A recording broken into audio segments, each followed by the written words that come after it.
Wabarakatuh. Selamat sore teman-teman semuanya. Ya, ya, oke. Gimana kabarnya? Semoga sehat selalu, bahagia dan survive. Ya,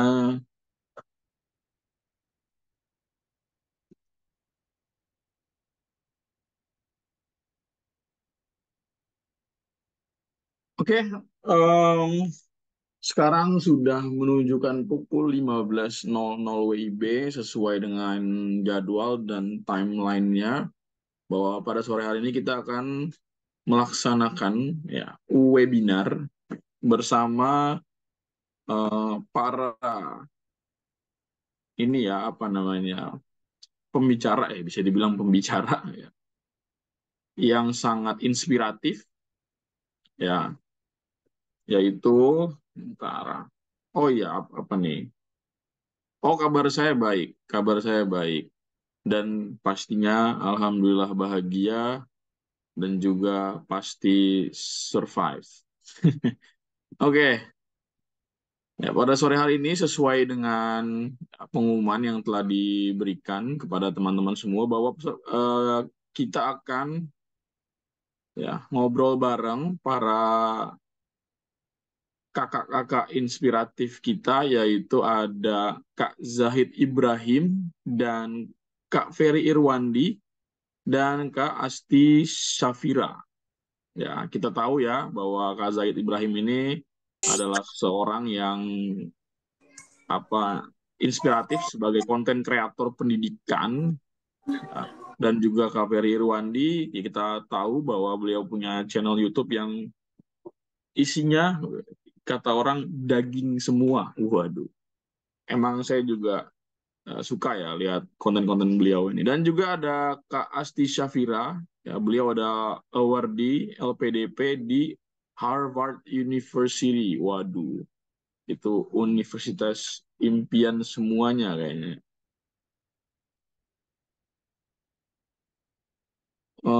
Sebentar. Assalamualaikum, selamat sore, Em, Kak Zahid Ibrahim. Apakah sudah ada Kak Zahid Ibrahim? Ya, selamat sore Mas Faisal. Waduh, ini Kak Zahid Ibrahim sudah ada. Boleh Kak Zahid Ibrahim disapa dulu teman-temannya yang sudah hadir pada sore hari ini? Halo teman-teman Alternativa semua, terima kasih sudah menyempatkan waktunya untuk hadir di sini. Senang sekali ada kesempatan ya untuk berpanel dengan dua orang keren lainnya. Oke, Kak Zahid, gimana kabar Kak Zahid? Sehat selalu ya Kak Zahid ya? Ya, Alhamdulillah baik. Mohon doanya terus teman-teman. Alhamdulillah. Dan juga ada Kak Ferry Irwandi. Halo, Kak Ferry Irwandi. Halo, halo semua. Oke, waduh Alhamdulillah. biasa lihat di YouTube-nya sekarang bisa langsung bertegur sapa sama Kak Ferry nih. Waduh, Halo Kak Pak. Ferry, gimana kabarnya sehat ya? Sehat, Alhamdulillah. Alhamdulillah. Wah, ini udah kolom chat udah rame banget nih lah. Pada nyapa doa Kak Ferry, Kak Ferry. Oke, oke, Halo oke. semua. Thank you. Kemudian ada Kak Asti Syafira. Selamat sore. Assalamualaikum Kak Asti Syafira. Waalaikumsalam, selamat sore Masya waktu Allah, Indonesia. sudah Di sini hadir juga di subuh-subuh nih, tengah-tengah kita. sebelum subuh di Boston Oke. jam 4 pagi. Oh, di Boston oh iya jam 4 pagi. Beda ini ya, beda 12 jam gitu ya, Kak Asti ya, Iya, di Amerika ya. halo semuanya. Iya, Oke, Kak Asti gimana kabarnya? Kak Asti sehat ya, Kak Asti ya, di sana ya. baik, alhamdulillah sehat. Baru bangun tidur aja nih, mata Wah, masih mata oh jam masih 4 pagi ya, jam 4 lembab-lembab pagi. lucu. Benar-benar. Oke, oke, oke. Ya, Kak Zahid, Kak Ferry, dan Kak Asti, mohon izin perkenalkan diri. Nama saya Faisal. Saya di sini selaku apa ya? Mungkin bisa dibilang bapak online dari para peserta kali ya. Atau tutor sih sebenarnya. Peran asli saya di sini sebagai tutor dan juga sekaligus mentor daripada para teman-teman peserta Alternativa Project yang tergabung dalam program Taman Siswa di tahun 2024 ini. Oke,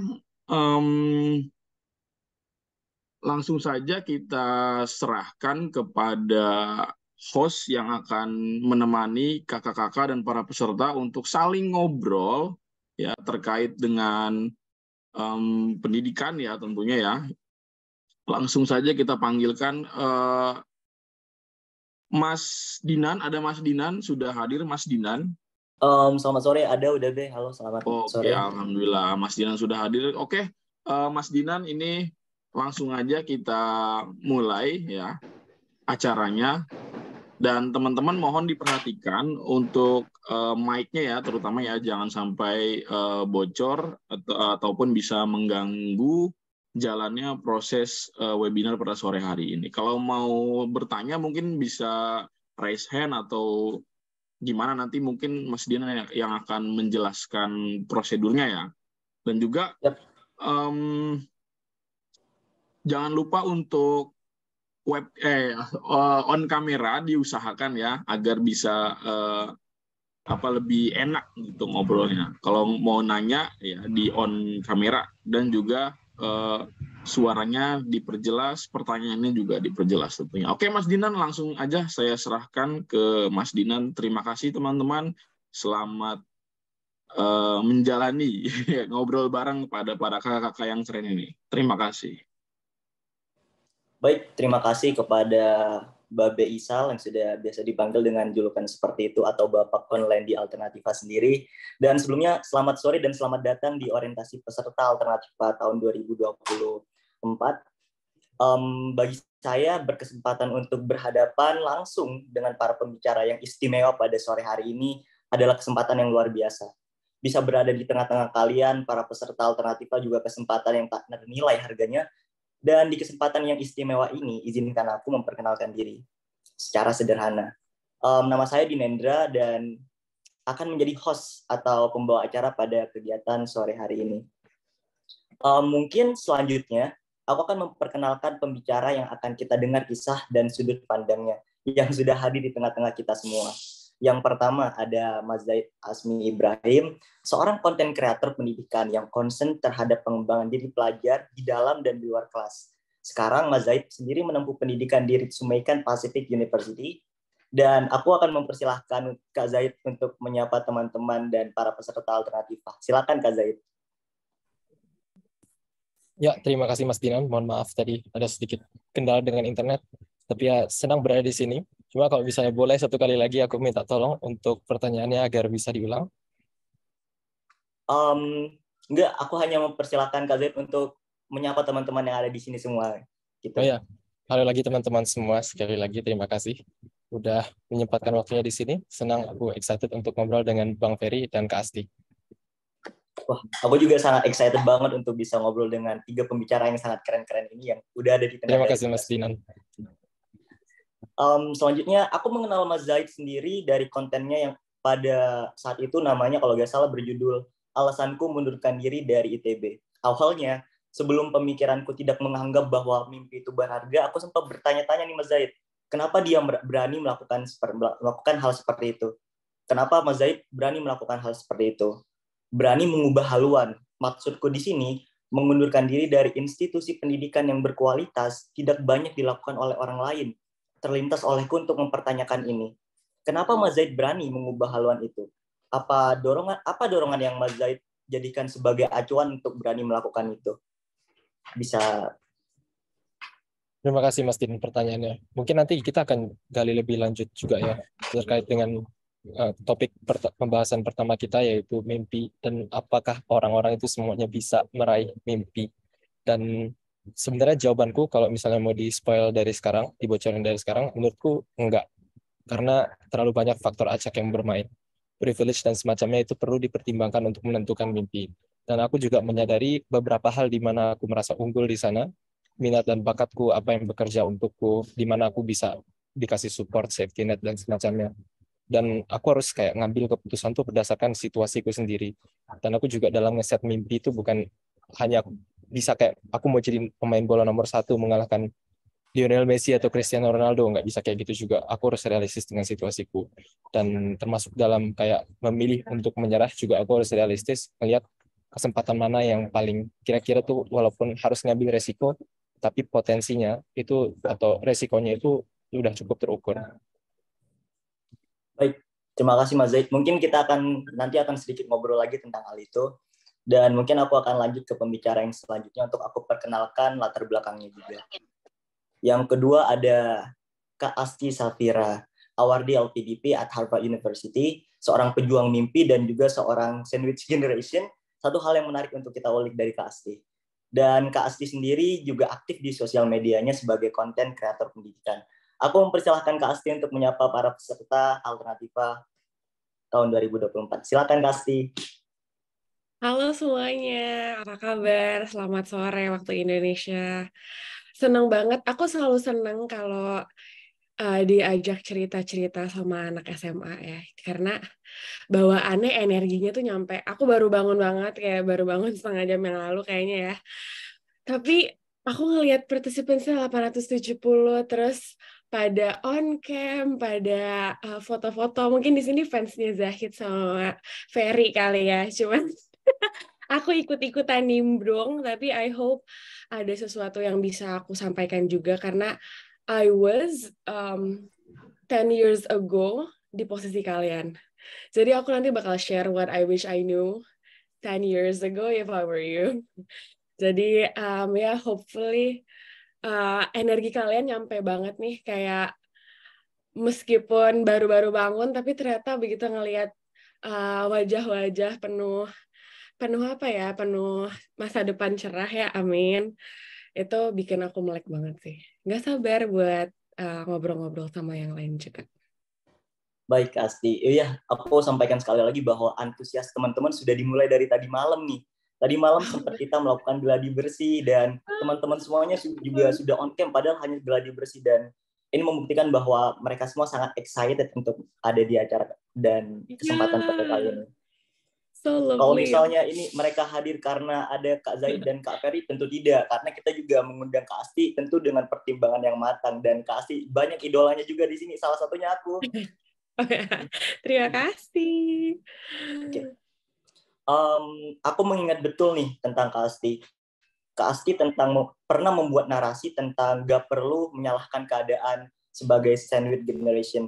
Mungkin beberapa dari kami tidak memiliki case yang sama, termasuk aku. Akan tetapi berbicara tentang gak perlu menyalahkan keadaan, ini adalah gagasan yang perlu kita tanamkan kepada diri sendiri sebagai seorang pejuang mimpi. Aku sendiri ingin bertanya, Kak, bagi kakak sendiri nih, makna lebih dalam tentang gagasan gak perlu menyalahkan keadaan, terlebih di situasi kami sekarang ini, menurut kakak itu seperti apa? Aku sedikit jelaskan situasi yang aku maksud itu seperti apa. Banyak dari kami di sini mengalami penolakan, dan khususnya penolakan itu dalam menggapai sebuah impian atau mimpi. Dan menurut kakak, gagasan gak perlu menyalahkan keadaan yang sudah pernah kakak narasikan, menurut kakak itu seperti apa gitu? Iya, oh ini dalam banget ya pertanyaannya.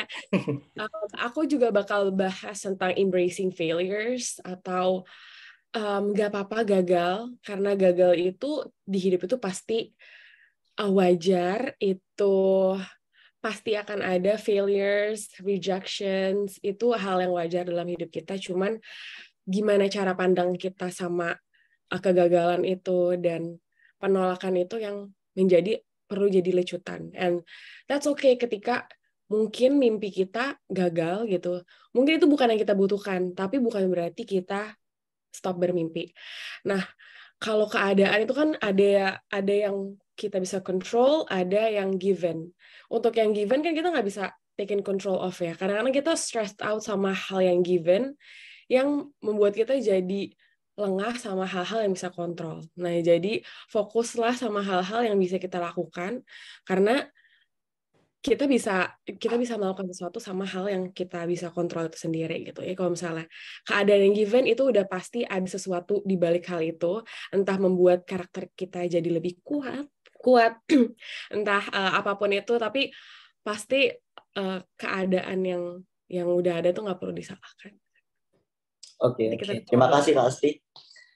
Mungkin berbicara tentang aspek-aspek yang sudah Kak Asti sampaikan tadi, kita bisa langsung saja ke pembicara yang ketiga, yaitu Mas Ferry Irwandi yang sudah ada di tengah-tengah dari kita sendiri. Mas Ferry Irwandi sendiri seorang konten kreator, stoik, dan warga sipil. Sosok yang sering membicarakan isu-isu sosial di media sosialnya. Aku ingin mempersilakan untuk Kak Ferry Irwandi untuk menyapa teman-teman dan para peserta di sini. Halo semua, Assalamualaikum warahmatullahi wabarakatuh. Halo Kak Asti, halo Mas Zaid. Perkenalkan, nama saya Ferry Irwandi. Apa ya? Kayak salah satu consider pertama nerima tawarin ini untuk jadi pembicara. Aku tuh salut dengan ininya sih. Salut dengan packaging acaranya sih, sama penamaan-penamaannya tuh keren-keren banget. Horizon, Borjuis, Proletar, Taman Siswa, Testera, kayak gitu-gitu. Kalian kreatif sekali ya. Gue pengen tahu sih orang di baliknya siapa, kok bisa bikin event sebagus ini. Saya secara konsep menarik, nggak cringe dan oke gitu. Jadi pengen tahu lihat isi anak-anaknya kayak gimana. Oh, agak kaget juga 900 partisipan terus aktif banget di kolom komentar. Kayak baru kali ini gue ngeliat Zoom kayak gini ya. Jadi kayak ini Zoom kah gitu. Jadi lebih kayak mengapresiasi apa yang udah ada. Terima kasih lo udah diajak kayak gini. Udah diundang jadi pembicara walau gue nggak tahu apa yang harus gue bicarain ya. Gitu sih. Cuman ya keren-keren. Alternativa itu konsep yang luar biasa sih. Plus. Terima kasih Mas Ferry Irwandi. Dan bahkan sebelumnya nih Mas, kita juga sempat menamai program-program kita yang sebelumnya berdasarkan nama-nama astronomi, seperti misalnya ada Lazarus, dan juga hal-hal yang berkaitan dengan pendidikan, misalnya Taman Siswa dan beberapa hal lainnya. Dan aku juga berkesempatan langsung untuk bisa ketemu Mas Ferry, aku sangat bangga juga bisa bertemu dengan kalian semua. Dan mengundang Mas Ferry sendiri bukanlah tanpa alasan. Kisah-kisah istimewa dan keputusan-keputusan yang diambil serta manajemen resiko yang Mas Ferry pertimbangkan adalah sesuatu yang ingin kita dengar juga. Aku sendiri banyak belajar dari konten Mas Ferry, salah satunya terkait dengan manajemen resiko dan keberanian untuk keluar dari zona nyaman. Terlintas di kepala aku untuk mempertanyakan ini. Seperti yang kita tahu sebelumnya, Mas Ferry sendiri resign dari Kemenko dan dengan pertimbangan yang sangat matang. Karena aku juga sempat mengikuti konten-kontennya. Dan aku ingin mempertanyakan ini, Mas. Menurut Mas Ferry sendiri, adakah aspek-aspek khusus yang perlu diperhatikan terkait manajemen resiko ketika kita memperjuangkan mimpi? Sebenarnya salah satu skill yang paling dibutuhkan secara universal jelas manajemen risiko ya. Karena kan basic aku ekonomi. Basic aku ekonomi dan aku dimentorin salah satu begawan ekonomi modern paling hebat di Indonesia sekarang ya Ibu Sri Mulyani Indrawati. Jadi framework berpikirku itu udah soal supply and demand, udah soal plus dan minus gitu, udah soal ini konsekuensinya apa, conscious-nya apa, hal-hal seperti itu. Dan salah satu yang paling fundamental jelas manajemen risiko ya. Kalau dibilang untuk keluar dari zona nyaman sih enggak, karena aku ngerasa lebih nyaman aja kalau aku nggak jadi PNS lagi. Jadi persepsi itu aku balik sedikit gitu. Karena kalau menjalani dua profesi aku ngerasa kok nggak nyaman, aku pengennya nyaman terus. Jadi akhirnya aku keluar. Nah, untuk soal manajemen risiko kita belajar basic ekonomi paling dasar ya. Kalian tahu poin paling penting dari ekonomi itu kan bukan uang, bukan finance, bukan kekayaan, tapi scarcity. Scarcity itu artinya kelangkaan. Nah, akhirnya itu menimbulkan yang namanya opportunity cost. Opportunity cost itu segala pengorbanan atau konsekuensi yang harus kita tanggung ketika kita memilih sesuatu. Nah, proses kita menghitung itulah yang disebut sebagai opportunity cost. Jadi teman-teman misalnya memilih satu pilihan bukan berarti teman-teman nggak mengeluarkan biaya dan pengorbanan untuk itu. Nah, di case-ku adalah apa yang aku hitung sebagai opportunity cost itu ternyata menghasilkan benefit yang lebih baik buat aku untuk keluar dari PNS. Walaupun aku harus kehilangan jaminan hidup sampai pensiun, kestabilan. Jadi PNS di era COVID itu enak sekali loh. Soalnya yang lain kan struggle, kita nggak harus takut dengan layoff dan lain sebagainya. Cuman di satu sisi aku menimbang lagi banyak barrier dan batasan yang harus aku hadapi ketika aku jadi PNS. So, dan kedua, ternyata dunia konten kreator uangnya bagus gitu. Ternyata bisa menjamin ya. Oh, ya udah itu kan opportunity cost juga. Memang nggak stabil kayak rezeki harimau lah kata orang. Kadang ada, kadang enggak. Kalau adanya bisa untuk 3 bulan, hal seperti itu. Akhirnya setelah menimbang dan menghitung segala resikonya, ya udah aku ngambil keputusan untuk keluar jadi PNS full time. Jadi ya aku nyebutnya kayak full time berdikari lah. Artinya semua keputusan itu pada akhirnya aku sendiri yang make it gitu loh. Nggak lagi bergantung sama arah dan kebijakan institusi. Itu sih. Berarti semuanya balik lagi kepada konsep ekonomi dasar juga ya Mas ya. Ya. Nah, Dan kebetulan banget nih kita juga di sini tuh bukan sempat sih, kita emang belajar materi-materi seperti ekonomi, sosiologi, sejarah dan juga geografi. Dan aku ingat banget bahwa emang ada opportunity cost dalam ekonomi, dan ya aku paham juga jawaban dari Mas Ferry sendiri gitu. Menarik sekali obrolan ini. Kalau misalnya kita nanya ke Gen Z nih Mas, biasanya mereka menyebut obrolan ini obrolan daging semua. Dan terima kasih Mas Ferry atas sudut pandang yang sudah dibagikan, dan juga kepada dua pembicara lainnya yang sudah membagikan perspektifnya. Aku sedikit menjelaskan lagi terkait dengan Alternativa sendiri. Alternativa sendiri merupakan platform belajar yang mana kita membina orang-orang yang keterbatasan finansial untuk bisa tetap belajar dengan ekosistem yang setara dengan bimbel. Bahkan kita sendiri tidak menyamakan diri kita sebagai bimbel, karena kita di sini berbentuk ekosistem yang mengedepankan suportivitas dalam menjalankan pendidikan. Kemarin kita juga sempat Mas mengadakan acara penggalangan dana untuk membantu teman-teman kita yang keterbatasan dana untuk ikut ujian. Jadi bisa diibaratkan bahwa sebenarnya kita ini bukan bimbel, tapi kita platform yang mewadahi semangat-semangat belajar teman-teman yang memiliki keterbatasan, dan itu semua bisa ada di sini. Kalau bisa aku jelaskan lagi, beberapa latar belakang peserta di sini itu mereka yang gap year dan mereka yang putus sekolah atau pekerja selepas SMA, dan juga seorang pelajar dengan ekonomi menengah ke bawah. Jadi Alternativa merupakan ekosistem pendidikan yang mengedepankan suportivitas dalam pendidikan. Seperti itu. Baik, jadi untuk sesi selanjutnya kita sudah berkenalan juga dengan para pembicara yang kisah-kisahnya sangat istimewa. Sekarang kita berjalan lebih jauh ke segmen selanjutnya.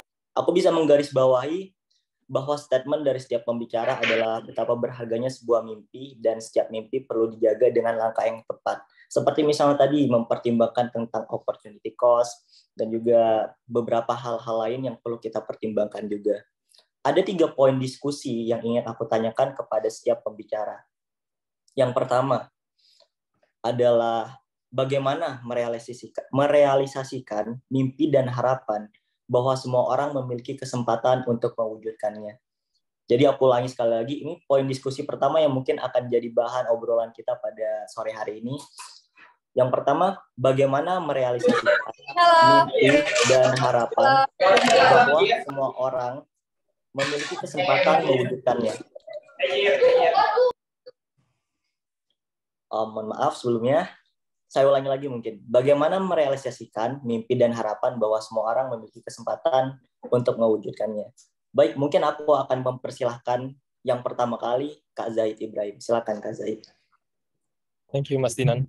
Dan aku rasa ya meskipun ini topiknya atau pertanyaannya udah diarahkan ke suatu jawaban, yaitu bermimpilah terus dan kejarlah mimpimu. Tapi kalau dari aku sendiri, untuk memperpanas diskusi juga aku akan dari sekarang bilang bahwa aku nggak setuju bahwa semua orang bisa dengan kayak gambaran atau ide standar, ayo kamu harus bermimpi, pasti kamu akan bisa mewujudkannya.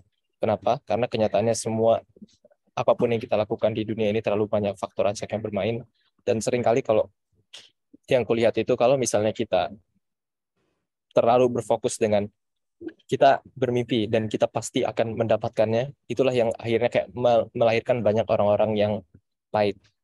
Alias biasanya kalau kita bermimpi seperti itu, kita melihat kok kita nggak bisa, tapi orang lain bisa. Dan karena kita cuma fokus ke targetnya, nggak fokus ke apa yang kita punya, apa yang bekerja untuk kita, apa yang enggak, safety net kita gimana, keluarga, lokasi di mana kita lahir itu kayak gimana. Kita nggak memperhatikan itu. Kita cuma memperhatikan finishnya aja. Apakah aku bisa kayak dia juga atau enggak. Jadinya ketika kita nggak mencapai itu, kita udah terlalu membebankan nilai diri kita ke sana semua. Dan akhirnya biasanya yang terjadi adalah kita, entah mungkin kita jadi kesal, marah, dan seperti itu. Kita juga merasa terlalu banyak pertanyaan, kenapa kita nggak bisa ini, kenapa kita nggak bisa seperti itu. Itu adalah karena mimpi tadi. Kita terlalu fokus ke finishnya tanpa mempertimbangkan apa yang bekerja buat kita sekarang. Jadi kalau menurutku, bermimpi itu penting. Cuma dia kayak kita main dart, yang mana dartnya itu kayak, ya kita cuma perlu tahu bahwa targetnya itu ada di sana. Kita perlu, itu tuh kayak kita main dart, dan kita melepas penutup mata gitu. Kalau misalnya kita nggak punya mimpi tadi, kita kayak main dart tapi pakai blindfold, yang mana kita nggak tahu kita melempar kemana. Tapi kalau yang mimpi yang kubayangkan saat ini adalah kita main dart, lepas blindfoldnya, kita tahu bahwa kita pengen lempar ke sana, tapi kalau ujungnya nggak nyampe ke sana, yaitu persoalan lain. Jadi penting bagiku buat bermimpi, tapi penting juga untuk set mimpi tersebut biar tahu apakah itu sesuai dengan kondisi kita saat ini, dan apakah itu, dan meskipun kita punya kayak North Star-nya atau lemparan dart tersebut, apakah itu cukup realistis untuk next step kita. Misalnya mau jadi pemain bola terbaik dunia, apakah bisa jadi itu jadi North Star di ujung sana kan. Tapi mungkin next step-nya adalah, oke, gimana aku bisa naikin kecepatan lari dari 9 sampai 7 menit gitu. Baik, terima kasih Kak Zaid sebelumnya. Sempat membahas tentang setup mimpi juga, agar kita tahu kemana arah mimpi kita akan berlayar. Menurut Kak Zaid sendiri nih, berbicara tentang setup mimpi, aspek-aspek seperti apa sih yang bisa membantu kita untuk men-setup mimpi kita agar tetap terkendali? Menurut Kak Zaid seperti apa setup-setupnya? Menurutku penting banget untuk tahu tadi apa yang bekerja dan nggak bekerja buat kita. Biasanya itu ada beberapa hal, misalnya keuangan. Apakah realistis bagi kita untuk kayak, misalnya katakan kuliah ke luar negeri yang mungkin biaya persiapannya aja butuh uang banyak, itu apakah realistis buat kita? Terus misalnya intelligence atau kayak kepintaran kita. Kenyataannya banyak orang di dunia yang lahir dengan beberapa kayak keuntungan dari segi kayak intelligence seperti itu, yang mungkin mereka kayak misalnya dengan IQ yang lebih tinggi, katakan nggak ada support di bidang lain, tapi mereka bisa tahu-tahu tesnya tinggi, dapat beasiswa dan semacamnya. Apakah kita punya itu? Terus lokasi dan keberuntungan. Kenyataannya adalah kalau misalnya kita tinggal di Jakarta, Jakarta itu tempat semua terjadi. Kalau bandingkan sama orang yang tinggal di daerah yang mungkin kayak misalnya kegiatan-kegiatan sosialisasi atau semacamnya yang dilakukan secara gratis pun kadang nggak banyak pilihannya. Jadi kita harus perhatikan hal-hal kayak gitu. Terus juga keahlian kita seperti apa dan semacamnya. Tapi yang perlu dicatat di sini juga semuanya itu kadang-kadang tergantung, itu tuh kayak pedang bermata dua, yang lokasi Jakarta bisa jadi menguntungkan karena emang banyak hal yang terjadi di sana. Tapi tinggal di daerah juga bisa dianggap menguntungkan karena katakan di sana masih banyak yang kosong, masih banyak yang bisa ditutupi. Jadi kita kalau misalnya mau menciptakan sesuatu, potensi berhasilnya lebih gede karena pesaingnya lebih sedikit, katakan begitu. Baik, Kak Zaid. Aku sedikit menggarisbawahi juga tentang potensi dan lokasi nih.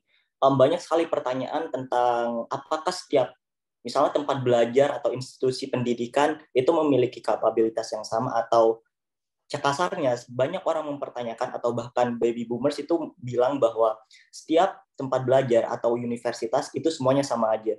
Aku ingin tahu banget nih dari pandangan dari Kak Zaid sendiri, karena Kak Zaid sendiri kan sudah pernah melakukan pengunduran diri dari institut yang mungkin tidak bisa aku sebutkan, dan mungkin Kak Zaid bisa memberikan pandangan tentang itu. Menurutku pasti ada pengaruhnya. Kadang bisa besar, kadang gini. Kalau misalnya kita lihat kayak sebagai kayak negara gitu, mungkin pastinya kayak kita mau semua institusi dalam negerinya itu makmur dan semua yang di sana tuh berhasil, semua kita pengen ningkatin persentase itunya. Tapi kalau sebagai individu, aku rasa kita punya kemerdekaan lebih untuk menentukan. Dan kalau ngomongin statistik, misalnya 85% berhasil, 15% gagal. kita sebagai individu nggak tahu kita jatuh di sisi yang mana. Dan menurutku semua itu kalau sebagai individu aku melihatnya tempat aku kuliah itu adalah tempat yang bagus untuk kayak ketemu dengan orang-orang yang mungkin idenya itu bisa sefrekuensi dan mengakselerasi apa yang pengen ku capai berikutnya. Dan menurutku nama institusi itu berpengaruh, tapi lagi-lagi kadang ada yang enggak, hal-hal yang perlu lebih dipertimbangkan daripada itu. Dan aku merasa kayak dibandingkan dengan nama institusi, beberapa hal lain yang kupegang itu jauh lebih besar pertimbangannya dan jauh lebih besar menurutku potensinya untuk membawaku ke depan. Terima kasih Kak Zaid. Aku sudah mulai menggarisbawahi juga statement-statement yang disampaikan dan aku juga mulai paham tentang setup, prioritas khususnya dan institusi pendidikan sangat berpengaruh. Dan ini juga mungkin bisa meluruskan bahwa pandangan setiap universitas atau tempat belajar itu sama aja. Karena itu sangat berpengaruh terkait dengan potensialnya juga. Terima kasih Kak Zaid. Mungkin kita akan langsung ke Kak Asti Safira untuk menjawab pertanyaannya. Atau aku perlu mengulang pertanyaannya Kak Asti? Boleh. Oh, Biar baik. teman-teman ini juga. Jadi pertanyaannya adalah bagaimana merealisasikan mimpi dan harapan bahwa semua orang memiliki kesempatan mewujudkannya. Oke. Kalau Tonia Zahid realistis, aku tipe yang idealis. Karena aku boleh sedikit cerita kalau misalnya waktu aku SMA itu kayak kalian ini kan lagi kayak persiapan masuk kuliah ya. Ya nggak sih? Aku ingat banget aku waktu itu les di GO, bimbel gitu, bimbel. Karena aku nggak pernah belajar semasa SMA. Kayak SMA aku cuman hai nggak ngapa-ngapain dah, pokoknya kagak bener deh ya. Nah, terus tapi aku sebenarnya pingin banget boleh di UI karena banyak faktor. Sebenarnya aku pingin masuk ITB, cuman waktu itu karena nggak boleh ke Bandung sama orang tua, kayak dia di Jakarta aja, ya aku pinginnya ke UI. Terus SNMPTN kan, SNMPTN kalau zaman sekarang namanya apa ya, jalur rapot tuh, jalur rapot. Itu aku dibilang sama tutor GO-nya, dia bilang kayak, kok masuk UI nilai segini, gak bakal mungkin, gak bisa. Dia bilang, ngaca dulu, aku suruh ngaca. Terus habis itu aku pulang, naik angkot ke rumah, nangis kayak, emang nggak mungkin itu ya, kayak, nggak bisa itu ya. And I'm kind of like starting to question myself gitu. Apakah sebenarnya aku capable atau enggak? Terus tapi ya udah aku orangnya gaspol lagi terus. Aku S6PTN milih UI, SBMPTN milih UI. SIMAK, terus aku ikut SIMAK gitu. Jadi emang options aku waktu itu UI doang karena aku nggak boleh keluar Jakarta saat itu. Dan bener rapot aku gagal. Tapi cara masuk UI itu pada saat itu nggak cuma nilai rapot. Dari nilai rapotku yang gagal, aku bener-bener kayak, oke, kalau misalnya aku pingin masuk UI, berarti aku harus belajar lebih kencang lagi buat SBMPTN yang tertulis sama SIMAK UI. Terus mulai cari-cari tahu, mulai bikin action plan yang jelas, passing grade-nya harus segimana, dan lain-lain gitu. Pada akhirnya aku SBMPTN ketolak juga. Karena waktu itu aku kayak kalah mental ya. Di SBMPTN kan kalau nggak salah perlu ada atur strategi, jangan sampai minus, dan lain-lain gitu. Tapi di SIMAK aku keterima, meskipun bukan pilihan pertama. Baik lagi, pilihan pertama aku FKUI, terus aku keterima di pilihan ketiga, yaitu Gizi. Menurutku, berani bermimpi itu pasti ada sesi realistis dari diri kita juga. Kayak, kan quote-nya tuh kan kayak, apa sih? If your dreams don't scare you, you're not big enough. Kadang mimpi kita ngerasa kayak, oke, nggak mungkin deh. Karena most of the time, kayak pikiran kita itu selalu mengkerdilkan capacity kita. Kadang-kadang kayak, ya udahlah, orang tua gue udah nggak ada, yang penting kerjaan gue stabil aja. Atau, ya udahlah, karena sandwich generation, jadi nggak perlu mikir higher education, kerja-kerja aja, nyantai-nyantai aja gitu. Atau dengan keterbatasan apapun itu, jadi kita membuat kita ya udahlah gitu. Tapi setiap kita tuh pasti juga punya parameter ke apa ya, kesiapan kita gitu. Maksudnya ya kayak tadi mimpi aku mau jadi presiden gitu. Misalnya itu bukan mimpi aku, kayak maksudnya kalau misalnya orang yang punya background dan segala macam bisa jadi punya mimpi jadi presiden, tapi pasti kita punya mimpi yang kita rasa tuh geter hati kita ketika kita mau ngomong gitu, kayak misalnya aku mau keluar di Harvard, itu tuh geternya berasa, rasanya rada nggak mungkin tapi rada mungkin. Nah itu yang harus dijaga, dirawat mimpi yang kayak gitu. Bukan mimpi yang not realistic, yang kayak terlalu utopis. Tapi ketika your dream scared you, dan scare yang scare yang apa ya, yang kayak oke, bisa, tapi emang harus usaha. Nah itu yang perlu dirawat, mimpi-mimpi yang kayak gitu. Dan itu yang membuat kita terus berjalan gitu. Jadi kayak aku gagal masuk UI, tapi ujungnya masuk UI tapi pilihan ketiga dan di jalur yang terakhir. Terus waktu aku kuliah juga ayahku di tengah-tengah meninggal dunia. Ya ayahku meninggal dunia tuh aku semester 3, dan mama aku ibu rumah tangga. Terus aku yang paling tua. It was like my life kayak backflip ya rasanya. Dan dari situ rasanya kayak ya udahlah, mau kuliah biasa-biasa aja gitu, nggak usah yang gimana-gimana. Ya udah, bahkan ada titik di mana aku ngerasa, oh ya Allah, kenapa ya kok hidup nggak adil banget gitu. Kenapa jadinya aku yang nanggung keluarga-keluargaku, padahal aku masih muda gitu rasanya. Tapi what push me through itu adalah kayak tadi mimpi-mimpi yang geternya berasa, ada scare-nya, ada takutnya, tapi kayaknya bisa deh kalau misalnya pakai action plan yang realistis juga dan memungkinkan untuk dicapai. Pun kayak setelah aku lulus dan waktu aku nyari beasiswa juga aku ditolak kayak 17-an beasiswa, dan pada akhirnya dapat 4 beasiswa yang secara dikumulatif 17 yang gagal itu, 4 beasiswa ini jauh lebih besar daripada 17 yang gagal. Sometimes it takes many failures, many rejections in our life untuk pada akhirnya ketemu nih celahnya di mana. Tapi kalau misalnya kalian ngerasa kayak enggak ya udahlah, nggak usah nyari beasiswa, ya udahlah misalnya biasa-biasa aja kuliahnya dan lain-lain, ya kan mindset-nya akan kayak gitu-gitu terus. Tapi perlu ada mindset yang growth, yang membuat kita makin bertumbuh, yang nge-push kita jalan terus untuk pada akhirnya kita bisa breaking the ceilings, atau kalau kita punya barrier kebuka lagi gitu. Kayak contohnya aku tadi yang kayak nggak bisa masuk UI, breaking the barriers, meskipun sekolahku bukan sekolah favorit, rapotku rapat jelek, break that. Terus begitu masuk UI, punya keterbatasan finansial, coba terus cari beasiswa, cari opportunities ke luar negeri yang bisa full sponsor dan lain-lain, breaking the barriers lagi.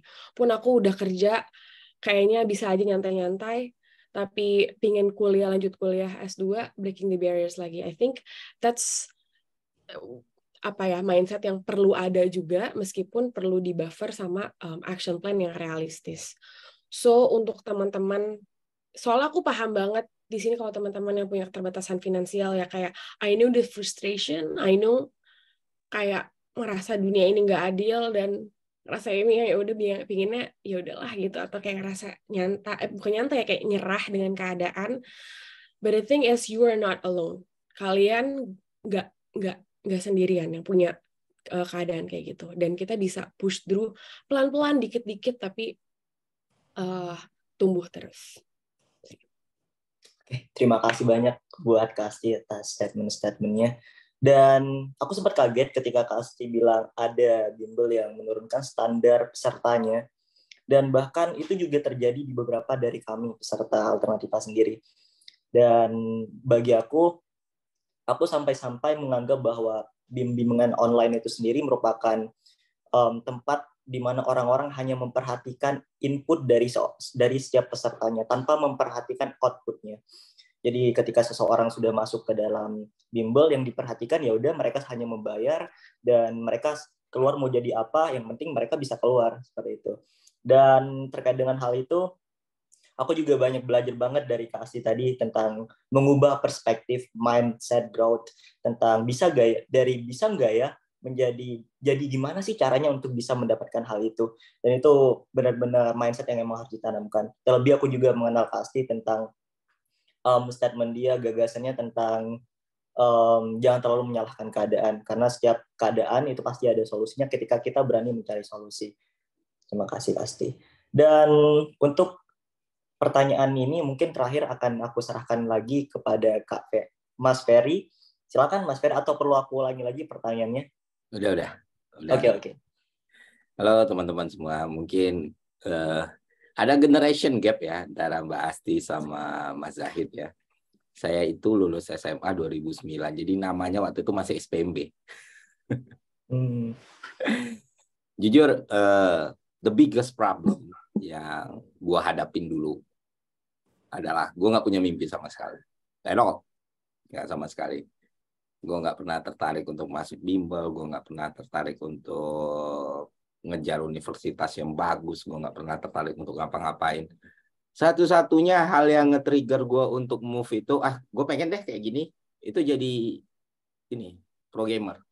Dulu gue maniak Dota dari dulu kan, gue main Dota. Gue main Dota itu dari, ini masih ada yang main Dota gak sih? Dari apa namanya? Dari Invitation Key Dota 2 beta gue tuh udah main. Gue nggak punya ambisi, nggak punya mimpi, benar-benar abang-abangan biasalah gitu ya. Dan setelah lulus kuliah, gue putuskan untuk jaga warnet. Waktu itu ditawarin jaga warnet. Gue jaga warnet, dan banyak teman-teman yang waktu itu mau masuk universitas mana, ikut senam PTN ya, SPMB, ikut ujian SIMAK dan lain sebagainya. Ya gue setiap ujian gue ikut.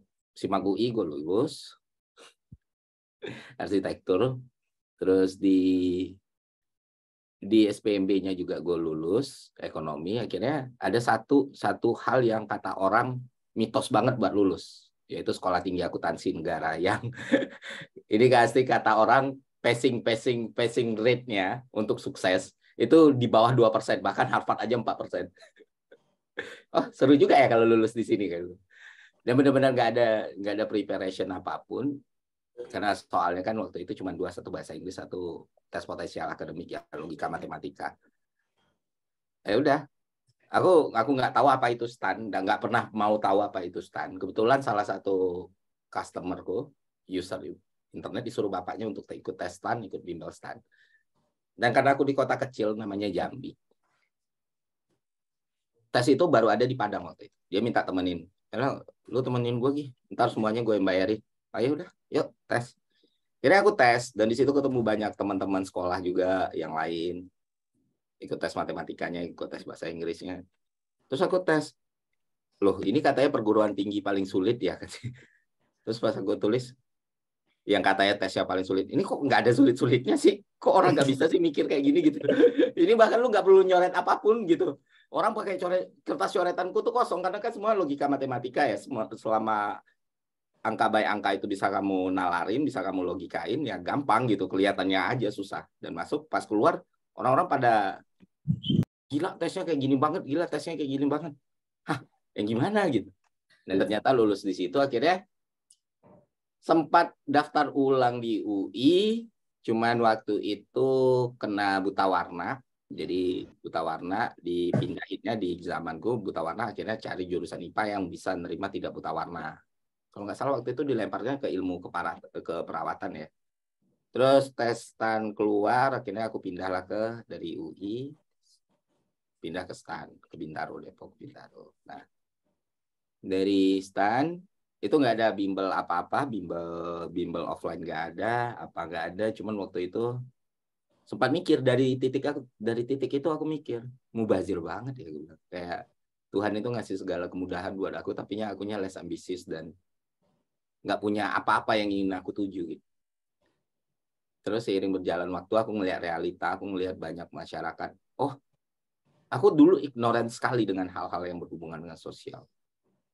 Tapi makin kesini aku makin sadar, oh kita tuh nggak in the same sepatu gitu, in the same shoe. Kita nggak menapaki sepatu yang sama, kehidupan yang sama, jalan yang sama.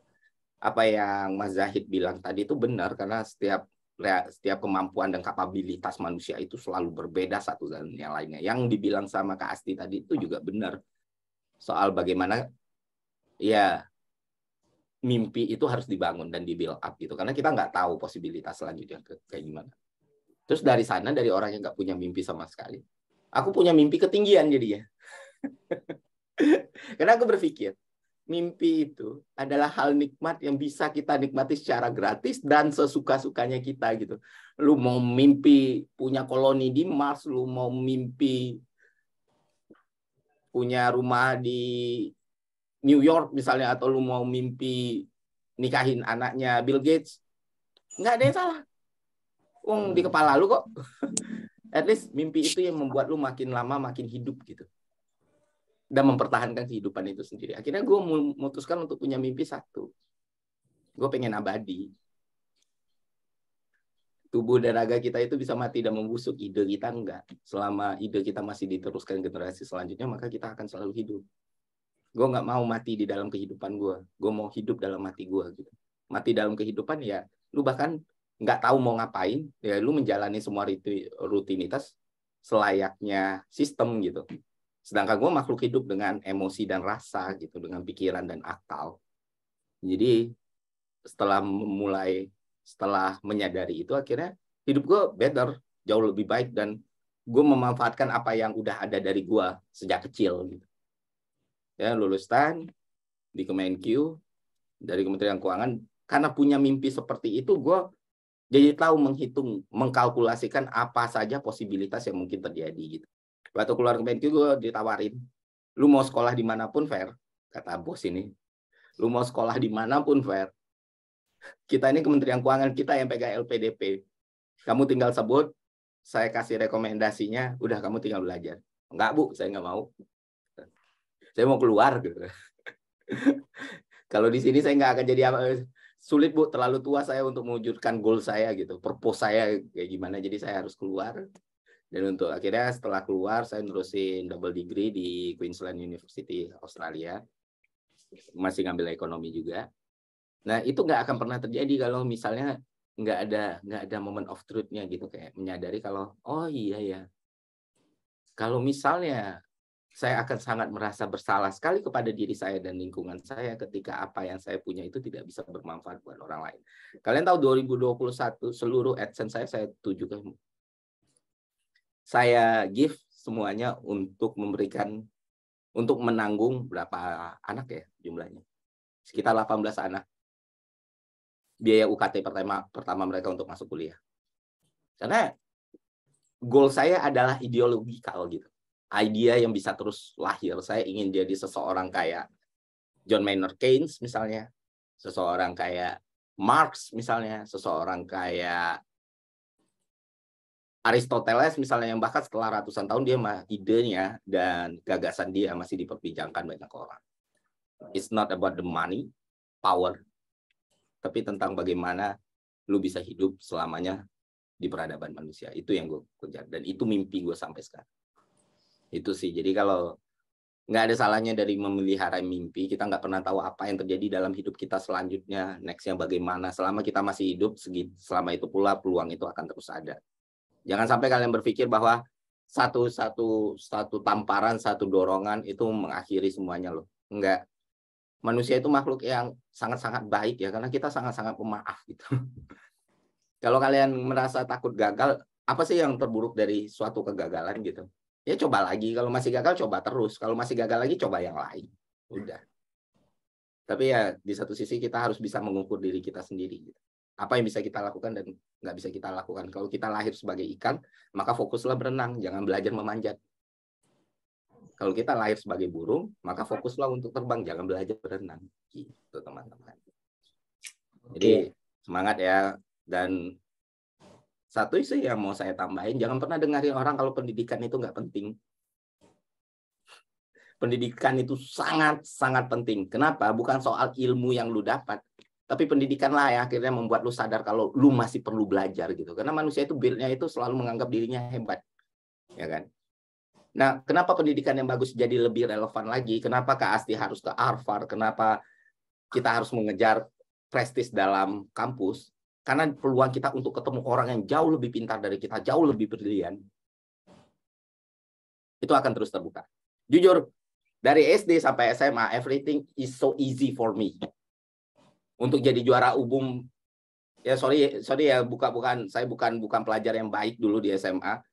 Saya sudah melakukan semua kenakalan yang bisa dilakukan oleh semua remaja. Dan bahkan saya harus nandatanganin sebuah perjanjian ke sekolah saya. Karena saya seharusnya di DO waktu itu karena kenakalan saya. Cuma karena saya peserta OSN nasional, saya nggak bisa di DO. Jadi malah guru-guru itu sayang sama saya. Sengaja, walaupun bandel, nggak bego lah kata dia gitu. Nah, itu semuanya gampang. Dan ada kesombongan di situ. Ada kayak, alah, easy lah, piece of cake. Once saya masuk ke kampus yang namanya STAN ini, saya ketemu. Gila ya, gue tuh masih bego banget. Orang-orang ini gila sekali ya. Nah, dari situlah trigger pertama akhirnya, oh gue perlu belajar lagi. Gue perlu belajar lagi. Itulah kenapa kita harus masuk ke kampus yang menurut kita bagus. Karena ruang itu selalu terbuka. Jadi, ya pendidikan itu akhirnya memperbesar kapasitas kita dan cara pandang kita. Karena kalau tidak demikian adanya, ya kita akan selalu melihat kita yang benar, mereka yang salah. Jadi ya semua motivasi yang bilang pendidikan itu nggak penting, ya tolong kalian tutup, tolong kalian hapus, dan kalian unblock atau kalian mute. Karena selama masih ada kesempatan untuk terdidik, maka menjadilah seorang yang terdidik. Baik, terima kasih Mas Ferry. Sempat menggarisbawahi juga bahwa sebenarnya Mas Ferry sempat ignorance terhadap mimpinya sampai ada di fase memiliki mimpi yang bisa, ya, tadi Mas Ferry sendiri bilang ketinggian, sampai akhirnya ada di fase baru lagi di mana memiliki mimpi baru untuk idenya tetap abadi. Dan aku juga sangat setuju dengan Kak Ferry tentang ide yang abadi. Dan juga tentang kegagalan yang tadi sudah disebutkan.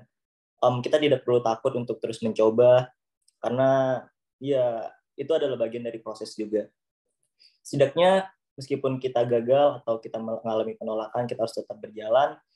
Jangan sampai intinya kita mengalami penyesalan.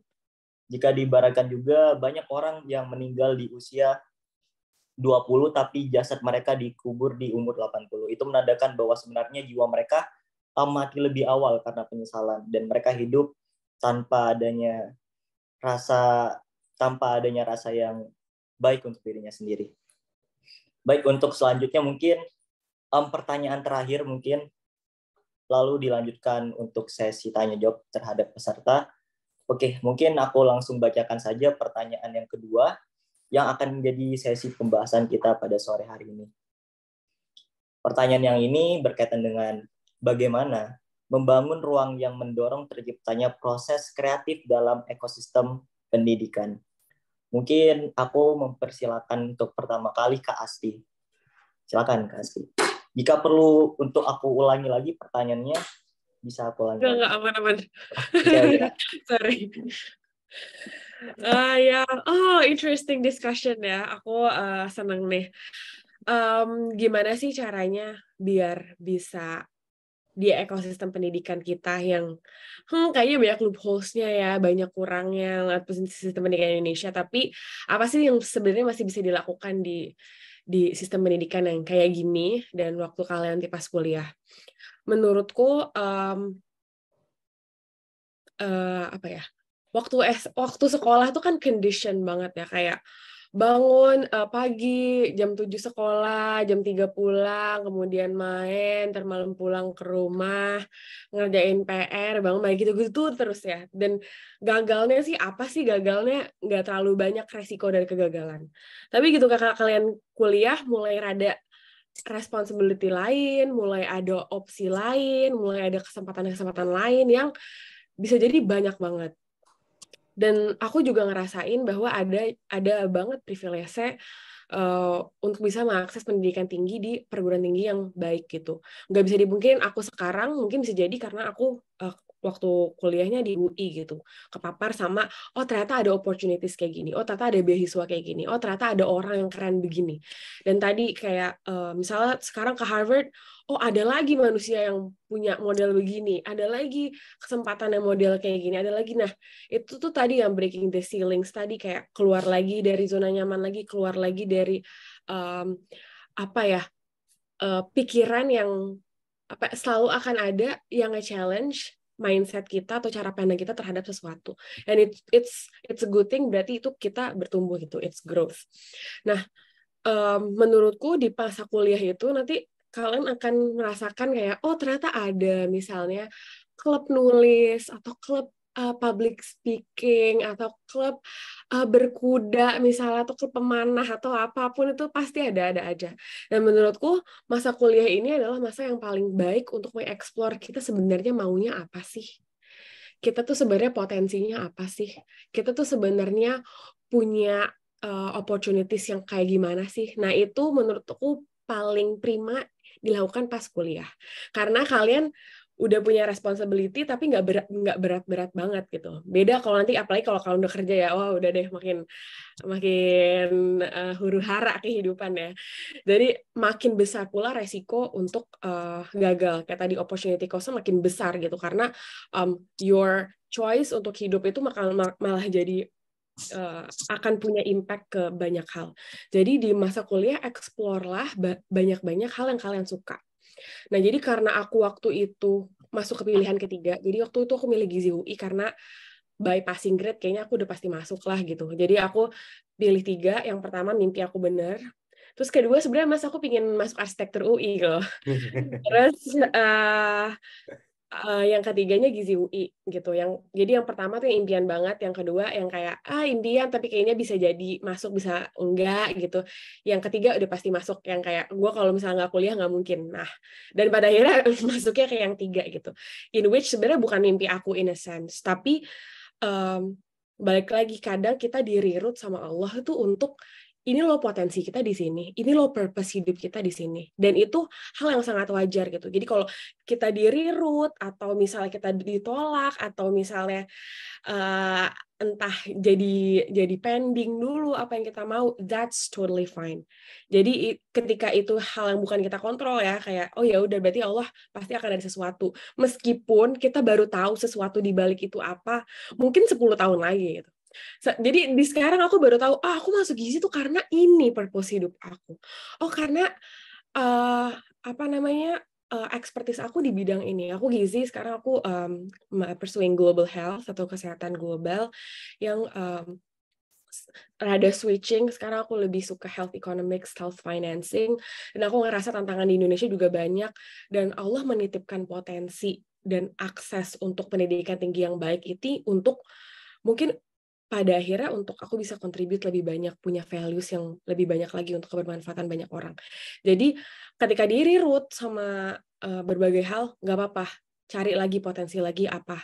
Nah jadi waktu aku kuliah, aku sering kayak ikut lomba KTI waktu itu. Terus aku ngerasa kayak, oh I think I'm kind of like good at writing in a sense, meskipun gak jago-jago banget, tapi abis itu aku kayak ikut UKM di UI, ada namanya UI MUN Club, jadi kayak simulasi sidang PBB gitu-gitu. Isinya kayak ngebacot-bacot tentang masalah dunia, dan bikin legal drafting, kayak nulis tentang legal kayak resolution dari problems.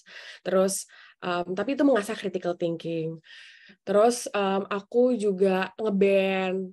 Jadi aku waktu kuliah itu benar-benar kayak ya udah coba aja ini itu, karena resiko gagalnya itu ya paling banter apa sih, nangis, abis itu besok coba lagi, besok hadepin lagi gitu kan. Jadi kalau misalnya teman-teman pada akhirnya udah masuk ke dunia kampus, ciptakan kesenangan untuk belajar. Menurut aku penting sih, kayak oh dari kegagalan ini kita belajar ini, oh dari lomba ini kita belajar ini. Dan belajar itu nggak mesti kayak belajar nulis gitu ya, tapi aku dari dulu aku sering banget journaling tiap hari. Jadi aku kadang suka reflect kayak apa sih yang hari ini jadi perasaan aku, jadi aku rasanya kayak gimana, terus kayak apa yang aku pelajarin hari ini dan lain-lain.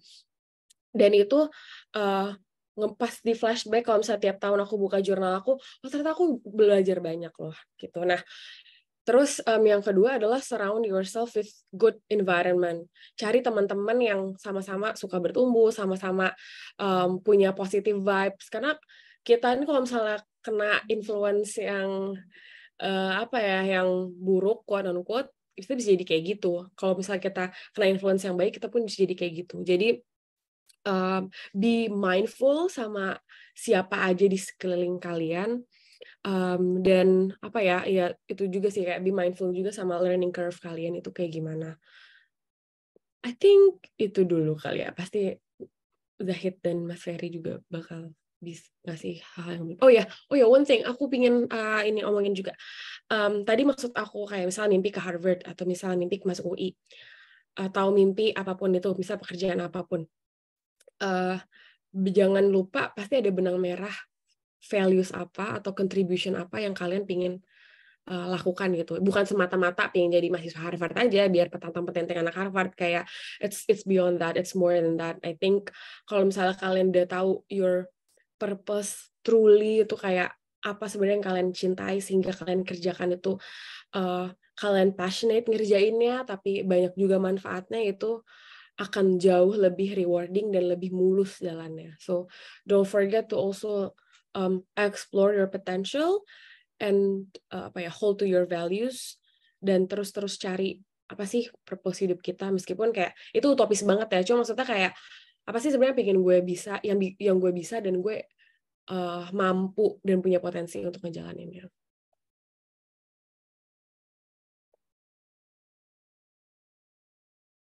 Kemute Beb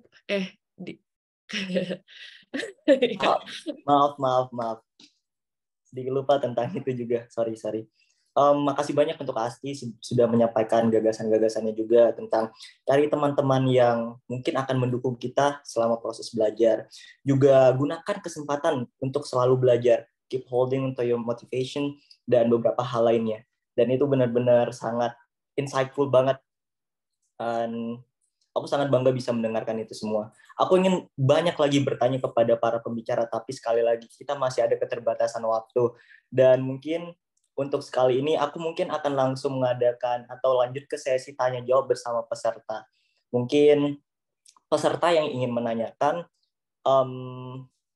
bisa mengirimkan dulu pertanyaannya di direct message ke aku. Jadi mungkin aku bisa memilih dari pertanyaan-pertanyaan yang mungkin akan diajukan. Aku beri waktu 1 menit untuk mengirimkan, lalu aku akan mempersilahkan orangnya. Maaf ya, aku ngomongnya panjangan ya. Sorry guys. It's okay, it's fine. Habis ini aku yang paling terakhir aja ya. Sorry. It's okay, Kak. It's fine.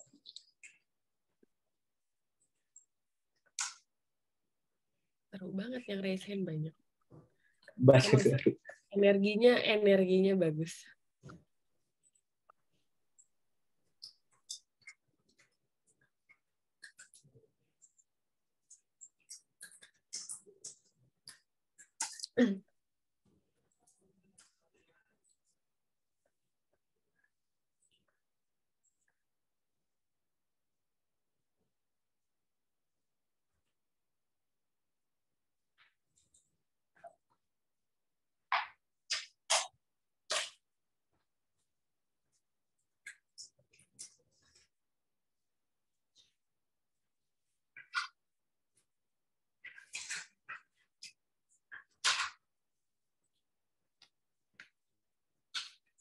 Baik, aku sudah mendapatkan satu pertanyaan yang menurut aku bisa dijawab oleh salah satu peserta, oleh salah satu pembicara. Mungkin aku langsung persilahkan kepada Riko untuk mempertanyakan pertanyaannya. Silakan.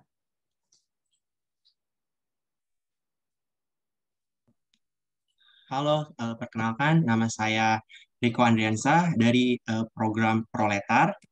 Saya ingin bertanya kepada salah satu pembicara, yaitu Mas Zahid Ibrahim.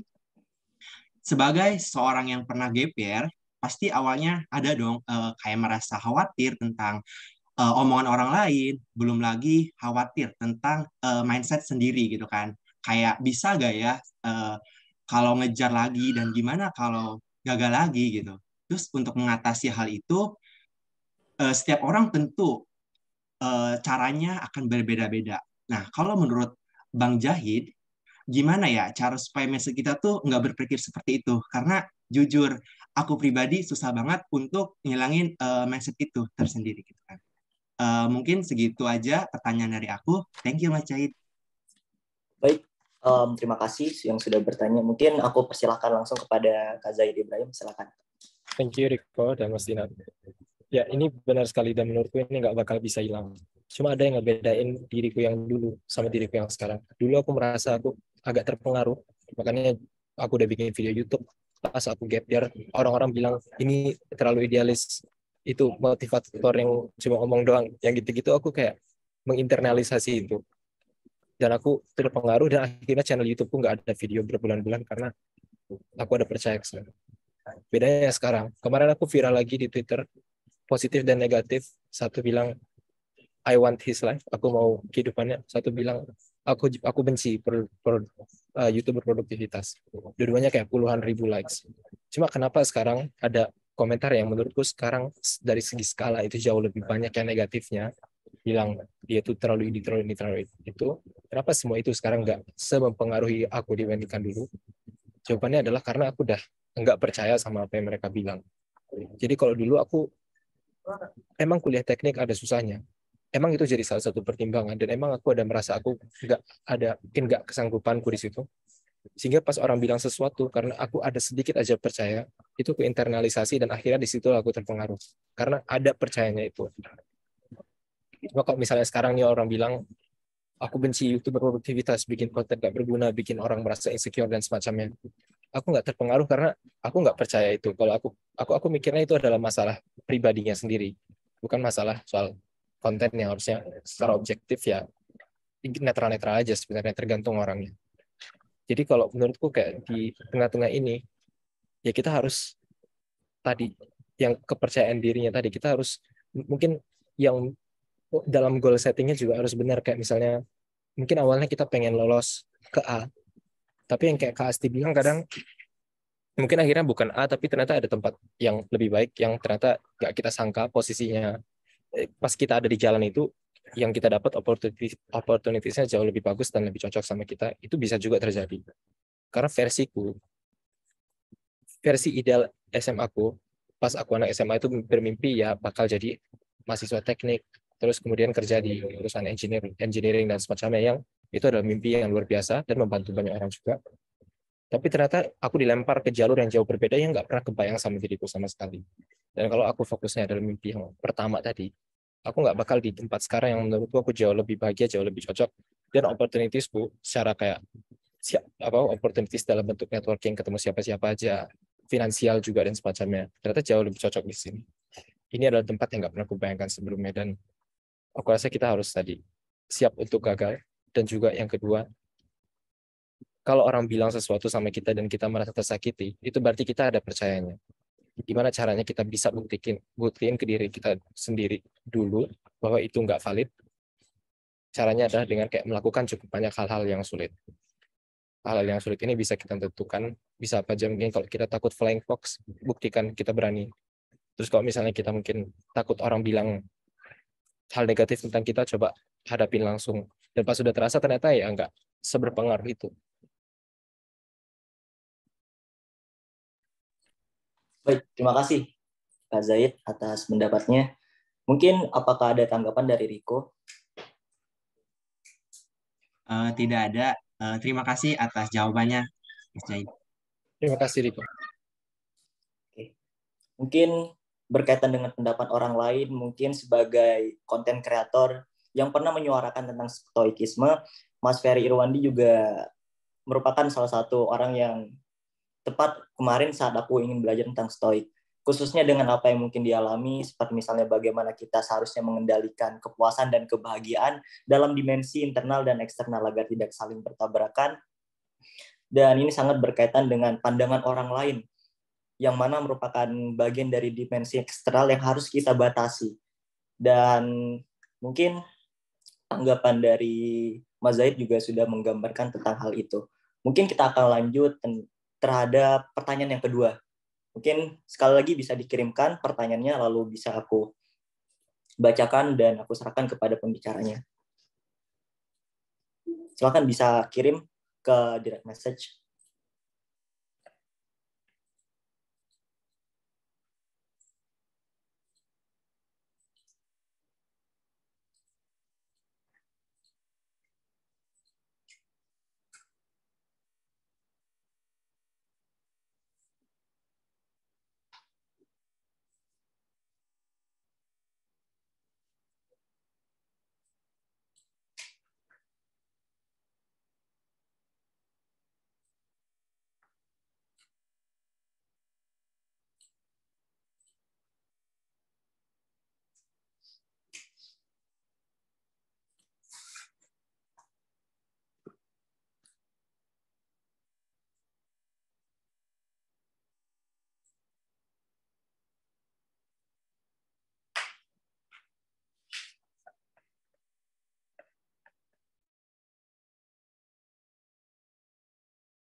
Baik, aku sudah mendapatkan satu pertanyaannya. Dan kalau nggak salah, karena tadi chatnya sempat tenggelam, ada pertanyaan bagus yang mungkin bisa dijawab oleh masing-masing pembicara. Yang mana pertanyaannya adalah bagaimana cara agar mimpi kita berjalan seiringan dengan realita. Mungkin yang merasa mempertanyakan itu, mungkin aku lupa namanya siapa, mungkin pertanyaannya intinya adalah tentang itu. Jika ada orangnya mungkin bisa langsung on mic untuk mempertanyakan lebih jelasnya seperti apa.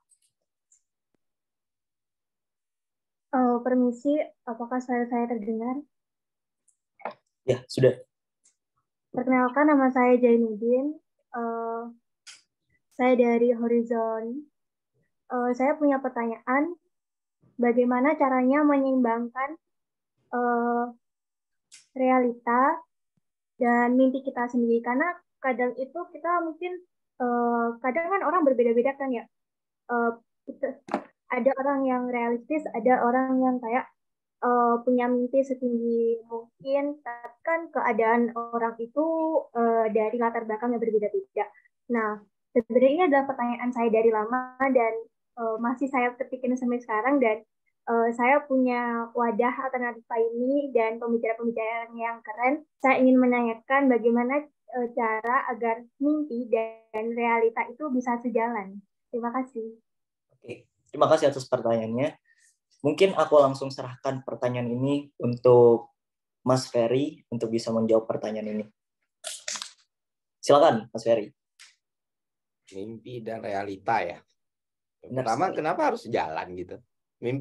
Mimpi itu adalah hal yang berasal dari dirimu sendiri. Realita adalah keadaan yang terjadi di luarmu gitu. Gini loh, mindset yang selalu kita pandang adalah realita itu harus mampu terwujud sesuai dengan mimpi kita. Nah, kita belajar filsafat sederhana ini. Filsafat sederhana tentang idealisme. Bagaimana ada pergeseran makna atas sebuah kata yang namanya idealisme. Jadi gini, kalau kita belajar filsafat dasar, kita akan paham kalau idealisme sebenarnya definisinya sangat berbeda dengan apa yang kita ketahui sekarang. Karena idealisme itu adalah ilmu filsafat yang meyakini bahwa dunia yang kita tinggali sekarang adalah dunia material, yang mana itu wujud dari kopian atau tiruan dari dunia idea yang tentunya jauh lebih baik. Ya kan? Nah, misalnya kita mau bikin rumah nih, sebenarnya dunia yang sebenarnya itu sudah ada rumah yang sesuai dengan apa yang kita mau. Tapi karena kita tinggal dalam dunia material, maka kita akan berpikir, oh, gue udah punya bayangan rumahnya dan wujudkan dalam kenyataannya. Apakah akan sesuai? Oh, sangat-sangat tidak sesuai. Nah, dasarnya apa? Dasarnya begini.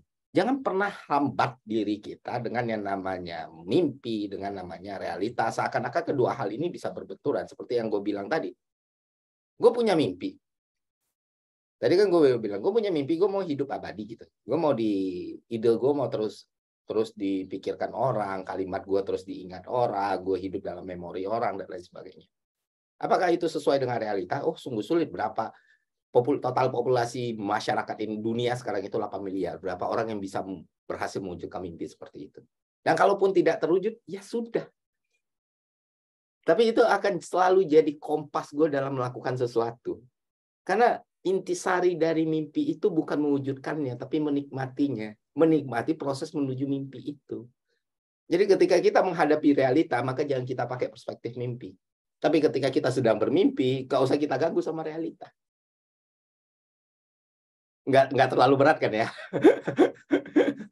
Jadi sebenarnya yang kita lakukan bukan bagaimana menyelaraskan dua hal ini, tapi bagaimana sedikit mundur ke belakang untuk melihat helikopter view-nya gitu. Jadi kalau misalnya punya mimpi setinggi mungkin, jangan pernah menyalahkan diri kita atas mimpi setinggi mungkin itu. Karena itulah yang kita punya.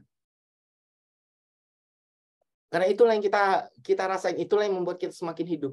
Masalah mimpi itu terwujud atau enggak, yang penting kita by proses menuju ke sana. Gue sempat ditanya dulu di kemarin ngisi di Atmajaya. Bang, kalau dalam bentuk nyata nih, lu punya mimpi besar nggak? Oh, sangat besar mimpi gue. Gue pengen jadi presiden. Alasannya apakah untuk mengubah negara ini, membuat republik ini menjadi lebih baik, mensejahterakan masyarakat? No. Alasan gue simple. Kalau gue jadi presiden, semua teman-teman gue dari masa kecil sampai kuliah sampai sekarang, semua orang yang gue kenal, bakal bangga kalau gue jadi presiden. Dia bakal cerita, oh Ferry Irwandi itu presiden teman gue. Itu sebuah mimpi yang besar dengan alasan yang sangat-sangat realistis kan. Nah itu maksudnya, jangan pernah kita benturkan antara mimpi dan realita. Karena mindset yang terpikir di kepala. Ya gue mungkin di usia kalian juga berpikir yang sama ya. Kayak seakan-akan ketika kita sudah punya mimpi, nggak bisa nih keadaan kayak gini. Ya sudah, kalaupun keadaan yang kayak gitu, mimpi kita bakal ikut mati kan? Enggak. It's all about time gitu loh. It's all about process gitu. Pada akhirnya mimpi kita bisa saja lebih mendekati realita, atau realita makin mendekati mimpi kita. Jadi kayak kurva supply and demand yang selalu mencari titik equilibrium gitu. Kalau pakai pendekatan ilmu finance. Nah, tadi udah pakai pendekatan ilmu filsafat nih. Sekarang pendekatan disiplin ilmu formal, ekonomi gitu. Nah, dari situ sebagai manusia dengan segala kelemahannya, kita kan brain kita itu beda-beda ya masing-masingnya. Ya tinggal bagaimana menyesuaikan kurva itu aja. Tapi jangan perlu dibenturkan. Jangan pernah kalian malu dengan mimpi kalian sendiri. Bahkan kalian lahir dari comberan pun jangan pernah bermimpi untuk terbang ke langit. Jangan pernah malu untuk mimpi terbang ke langit. Itu sih. Karena kalau kita sampai malu dengan mimpi kita sendiri, apalagi yang kita punya. Udah. Mantap. Oke. Wah, terima kasih banyak Mas Ferry.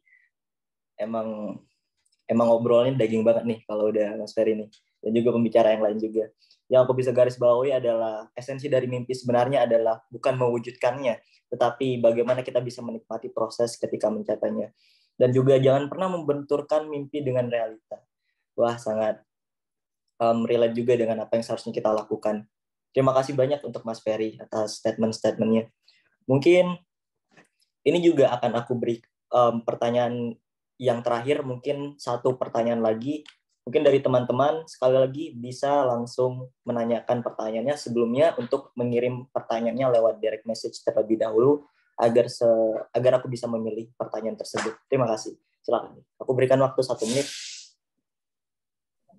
Selagi menunggu aku pengen berkomentar aja, itu emang ya cara boleh banget. Yang menurutku apa ya, ini emang baru kali ini aku dengar kayak yang framingnya mimpi dan realita yang dipisah kayak gitu ya. Jadi emang aku juga gak berkata-kata dari tadi, cuma kayak nyengir-nyengir aja, cuma ya thank you Bang Ferry. Dan mungkin kalau aku rasa kayak beberapa kali di mana aku merasa kesal ketika mimpi itu nggak terwujud, itu mungkin karena kadang banyak dari kita yang fokus ke itunya, misalnya aku mau masuk UI-nya atau aku mau kuliah di luar negerinya, bukan kayak masalah yang mau diselesaikan gitu. Misalnya ada banyak orang yang mau jadi YouTuber. Posisiku sekarang mungkin aku bisa berkontribusi dari jadi sebagai YouTuber katakan. Tapi ini tuh cuma kendaraan. Ini bukan kayak ujungnya. Ada masalah lebih gede yang mau diselesaikan. Dan kalau misalnya kita fokus ke mimpi kita menyelesaikan masalah itu katakan dalam bentuk lain, kendaraannya mau apa aja tuh harusnya nggak masalah. Selama dia kayak menyelesaikan atau membantu kita mencapai tujuan tadi untuk menyelesaikan masalah. yang kita tentukan. Baik, terima kasih Kak Zaid. Aku ingin juga sebenarnya untuk menanggapi statement tersebut, tapi sekali lagi aku harus memberikan kesempatan untuk mereka untuk bertanya terhadap pertanyaan yang akan mungkin diberikan kepada pembicara. Dan aku sudah ada satu pertanyaan yang mungkin bisa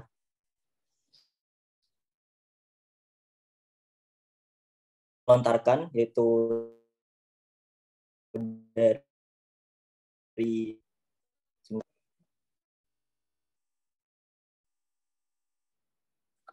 sebentar karena ada tenggelam chatnya, mohon maaf sebentar. Oke, aku akan berikan kesempatannya kepada Amanda Rahma Puspita, tapi sebelum itu aku ingin juga menyampaikan bahwa sebenarnya benar sekali apa yang kadang kita sedang lakukan itu bukan menjadi mimpi kita sendiri. Misalnya juga seperti ketika kita ingin masuk universitas, universitas bukanlah mimpi kita, tetapi universitas, jika Mas Zaid tadi mengatakan bahwa hal-hal semacam itu sebagai kendaraan, aku menganalogikan ini sebagai jembatan untuk mencapai mimpi yang lebih tinggi. Jadi semisal kita memiliki mimpi kita bukan masuk universitas, tapi kita memiliki mimpi lain. Sedangkan universitas sendiri merupakan jembatan untuk kita meraih mimpi itu sendiri. Oke, dan aku berikan kembali kepada Amanda Rahma Puspita untuk mempertanyakan pertanyaan. Silakan. Oke, ya sore semuanya. Sebelumnya perkenalkan dulu ya, saya Amanda Rahma Puspita dari Alternativa Program Proletar. Jadi di sini mungkin background dulu sebentar. Jadi saya beberapa waktu yang lalu sempat gagal dalam suatu perlombaan yaitu OSN, dan saya sempat somehow menjadi medalis OSN itu adalah suatu mimpi besar saya. Saya udah nggak punya ambisi apa-apa lagi selain itu, tapi saya gagal dalam meraih itu. Gimana sih cara kita buat bangkit dari kegagalan saya itu? Cara saya untuk bangkit dari kegagalan saya itu dalam meraih mimpi yang emang udah nggak bisa saya raih lagi, karena kan saya udah nggak punya kesempatan buat ikut OSN lagi gitu, dan itu jujur membuat saya sempat beberapa bulan ini berada dalam fase yang depresi. Saya udah nggak punya ambisi apa-apa lagi gitu. Sekian dari saya. Oke, mungkin pertanyaan ini berkaitan dengan perjuangan. Aku mengenal betul keasli perjuangannya. Salah satunya highlight instastory-nya tentang bagaimana dia memiliki sepatu yang sudah tidak lagi dipakai, tetapi tetap dipakai karena harus memikirkan finansial yang harus memiliki impian finansial semacamnya. Mungkin aku berikan langsung kepada Kak Asti untuk pertanyaan ini.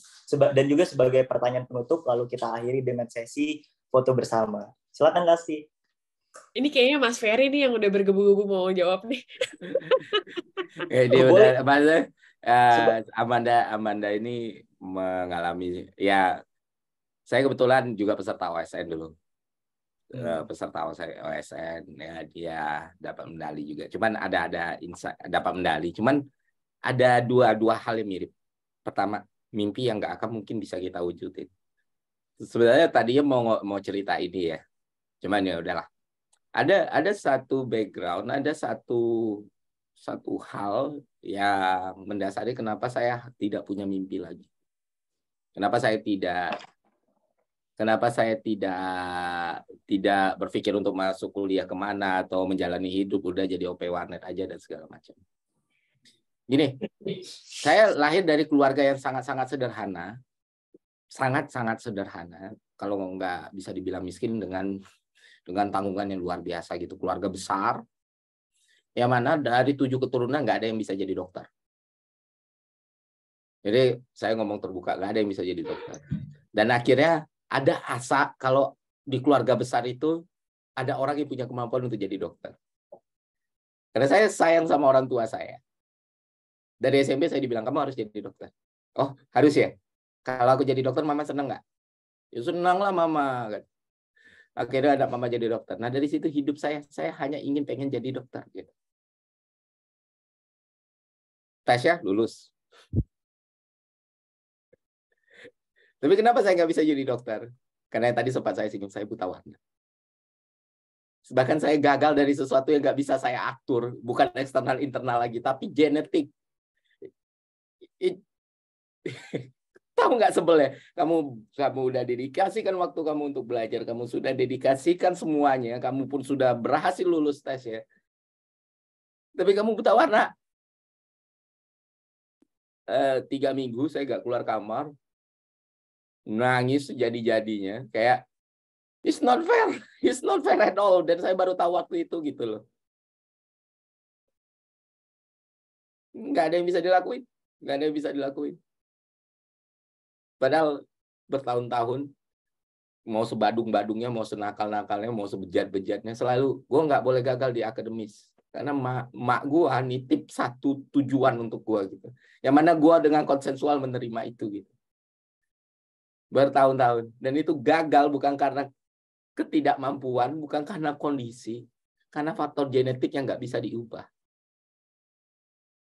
Jadi sangat tahu rasa sakitnya Amanda, sangat tahu rasa perihnya Amanda.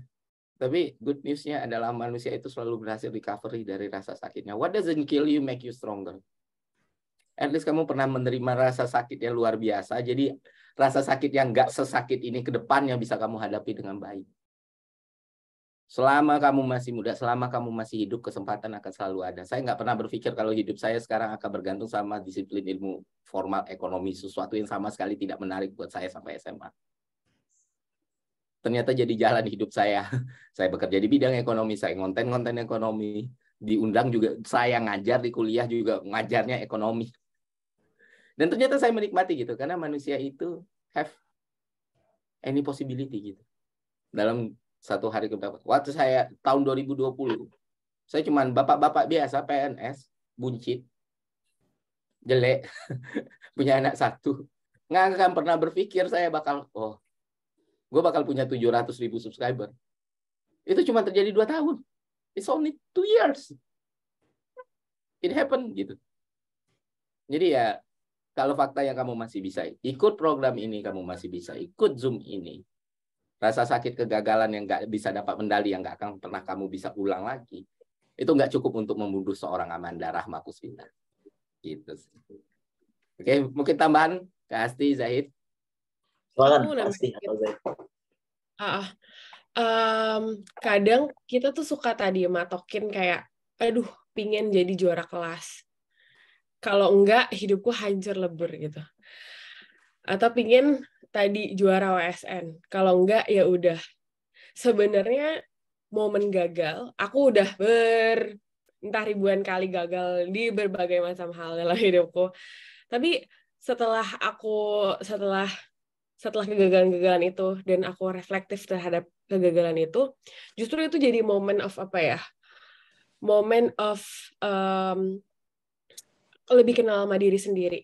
Coba deh Manda, kamu kalau misalnya ntar malam gitu ya, ngobrol sama diri sendiri, sebenarnya yang kamu mau tuh apa sih? Karena kadang-kadang kita pingin title gitu, judulnya adalah pingin juara OSN. Tapi sebenarnya ada apa sih namanya ininya, iceberg phenomenon gitu ya. Yang sebenarnya kita nggak pingin si OSN itu, mungkin kita pingin validasi, mungkin kita pingin tujuan apa ke depan yang pakai menurut kita OSN adalah cara terbaiknya, atau kita pingin ngebanggain orang tua, atau kita pingin kita proven dalam hal ini. Itu tuh pasti akan ada menurut aku akan ada alasan di balik itu, karena kita manusia itu sebenarnya tadi ya kayak secara keluar itu artificial doang ya, udah gue pinginnya title-nya ini, tapi sebenarnya deep down itu your inner self itu screaming something, seeking for something yang perlu sering-sering ditanyain sama diri sendiri. Kita pinginnya apa sih?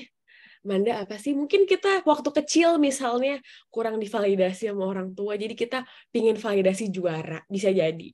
Atau misalnya hal yang lain yang sebenarnya kita perlu ngobrol sama diri sendiri. Dan dari kegagalan itu pasti kita kebuka lagi opportunities lain, tadi kata Mas Ferry. Kayak bisa jadi dari sini kamu jadi tahu, oh ternyata bisa jadi ada jalan yang lain, atau misalnya ada areas yang lain yang kamu bisa explore, dan lain-lain. Pun dari kegagalan kamu OSN ini, pasti kamu belajar banyak kan, jadi tahu cara belajar yang efektif buat kamu kayak gimana, jadi lebih kenal sama diri sendiri, dan itu yang itu winning kamu di kegagalan itu. Kamu belajar sesuatu dari proses kamu dan pada akhirnya gagal di dalam resultnya gitu ya. Tapi do the process, you learning something and it's valuable for your journey ahead. Jadi kayak your life nggak bakal kelar kalau misalnya dalam satu kegagalan gitu. Nggak apa-apa, itu pasti masa berkabung, masa yang kayak, oh kenapa gini banget ya Allah, tidak adil, aku sudah ini. Tapi kayak there should be something after this. Dan itu it takes time dan nggak masalah. Aku pengen nge-highlight ada nih pertanyaan yang menurut aku sangat relatable sama anak SMA. Gimana caranya bisa meyakinkan orang tua kalau apa yang kita inginkan itu berbeda? Karena ini adalah pertanyaan anak SMA banget. Dan menurut aku kayak this audience itu sangat relatable, kayak up gitu ya. Menurut aku orang tua itu khawatir sama kita. Kita tuh anaknya. Kita itu darah dagingnya mereka. Mereka khawatir kita kenapa-napa, khawatir kita gagal, khawatir masa depan kita nggak secerah apa yang diinginkan dan lain-lain. Tapi gali dari situ sebenarnya kekhawatirannya apa sih gitu. Banyak sering-sering ngobrol sama orang tua, sering-sering keluarin curhat sama orang tua. Mungkin ada orang tua yang kayaknya awkward gitu ya. Mulai deh sekarang kayak ajak misalnya makan bareng tanpa handphone, bener-bener kayak cerita-cerita. Biar orang tua tuh kayak juga paham sebenarnya kita maunya apa, kita didengerin, dan kita juga nggak dengerin orang tua gitu.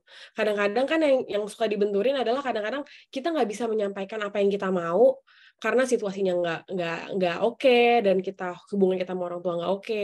Tapi coba, karena di kasus di aku ya, ridho orang tua itu benar-benar memuluskan jalan kayak jalan tol. Kalau orang tua kagak ridho, udah pasti gagal, udah pasti ancur-ancuran, aur-auran. Jadi menurut aku kayak penting juga untuk mengkomunikasikan ke orang tua sebenarnya yang kita mau apa, biar ketemu jalan di tengahnya gimana dengan apa yang mereka mau juga gitu. So I think untuk urusan orang tua, aku paham banget rasanya karena aku sering banget berantem sama mamahku kayak, kakak maunya ini, si mama maunya ini. Wah, tapi berantem gitu. Tapi ujungnya habis itu, oke, conflict resolution-nya apa? Dan menurut aku it's a good dynamics untuk anak dan orang tua sama-sama saling ngerti dan saling jalan gitu ya, pinginnya kayak gimana. Peluk buat semua yang lagi tough di keluarga.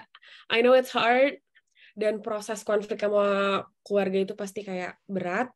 Cuman it's a good dynamic of relationship, dan relationship yang healthy juga pasti ada konflik. Jadi jadikan momen ini biar kalian sama-sama ngerti ke anak gimana, orang tua gimana, dan jangan pernah ini kan menurut aku kayak restu orang tua itu kayak boom, itu kayak jalan tol banget sih. Benar sekali. Thank you. Terima kasih Kak Asti. Mungkin sebagai jawaban penutup, mungkin dari Kak Zahid, lalu kita bisa sesi foto bersama dan aku akan kembalikan lagi kepada moderator utama acara ini. Mungkin Kak Zahid bisa memberikan pandangan atau pendapat atau bahkan motivasi untuk kita semua sebagai penutup. Silakan Kak Zahid. Menurutku tadi sudah terwakili dengan baik dengan Kak Asti dan Bang Ferry juga ya. Bahkan tadi pas jawab pertanyaan Rahmat tadi, aku ada satu hal yang aku nyesal nggak taruh laptopku di bawah terus berdiri dan tepuk tangan gitu ya. Karena ya menurutku emang udah terwakili banget sama apa yang dijawab Kak Asti dan Bang Ferry juga. Mungkin ada hal lain sebenarnya yang kita cari dari OSN tersebut. Dan kenapa harus OSN misalnya? Apakah bisa jadi emang masalah soal validasi dan semacamnya, tapi apakah mungkin ada kemungkinan kita bisa geser juga target kita? Jadi kayak itu sama persis sama kesalahan yang aku buat dulu. Aku milih jurusan itu cuma satu. Aku nggak ikut tes apapun kecuali tes masuk FTMD ITB.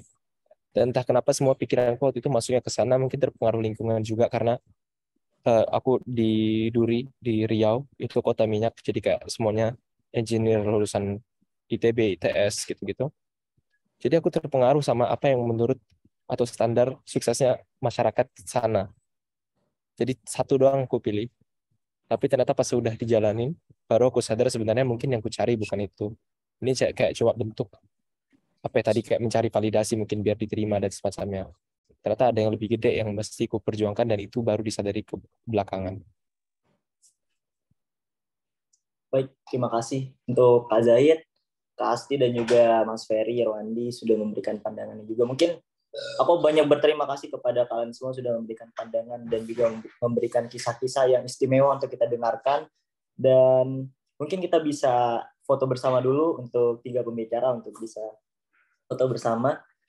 Dan aku akan hitung, mungkin teman-teman mohon maaf yang tidak ada di frame utama, dan juga untuk yang ada di frame utama, untuk segera on cam supaya kita bisa foto bersama dengan para pembicara.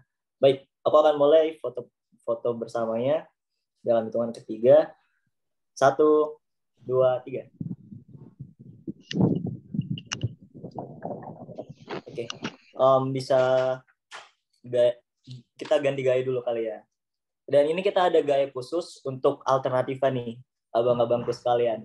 Kita mohon maaf teman-teman untuk yang resen, mohon maaf untuk jangan resen karena mungkin akan tertutup para pembicaranya. Mohon maaf banget nih.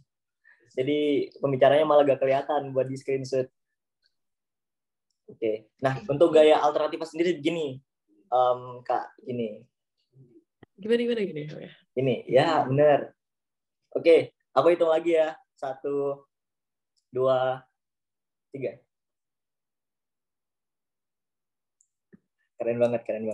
Terima kasih banyak. Mungkin aku kembalikan lagi. Sebelumnya aku ingin berterima kasih banyak kepada para pembicara dan teman-teman yang udah meluangkan waktu. Aku juga sangat bangga bisa berada di depan kalian dan berkesempatan langsung untuk bisa ngobrol dengan para pembicara yang istimewa. Aku kembalikan lagi kepada moderator utama, Bang Imam Maulana. Silakan, aku persilakan. Terima kasih. Halo Kak Zahid, Bang Ferry, dan Kak Asti. Terima kasih udah datang di acara kita. Ini sungguh momen yang berkesan banget bagi saya sebagai salah satu founder di Alternativa untuk bisa menghadirkan pembicara-pembicara inspiratif di abad ini, khususnya untuk warga Twitter. Ya, karena memang kebanyakan konsumsi teman-teman kita itu di Twitter, Kak Zahid, Bang Ferry sama Mbak Asti gitu. Bahkan pas kita survei mana yang harus kita undang, mereka bilang tolong Kak undang nabi kami Kak Zahid, katanya gitu. Jadi memang pembicara di sini itu dikenalnya sebagai nabi Kak Asti ya.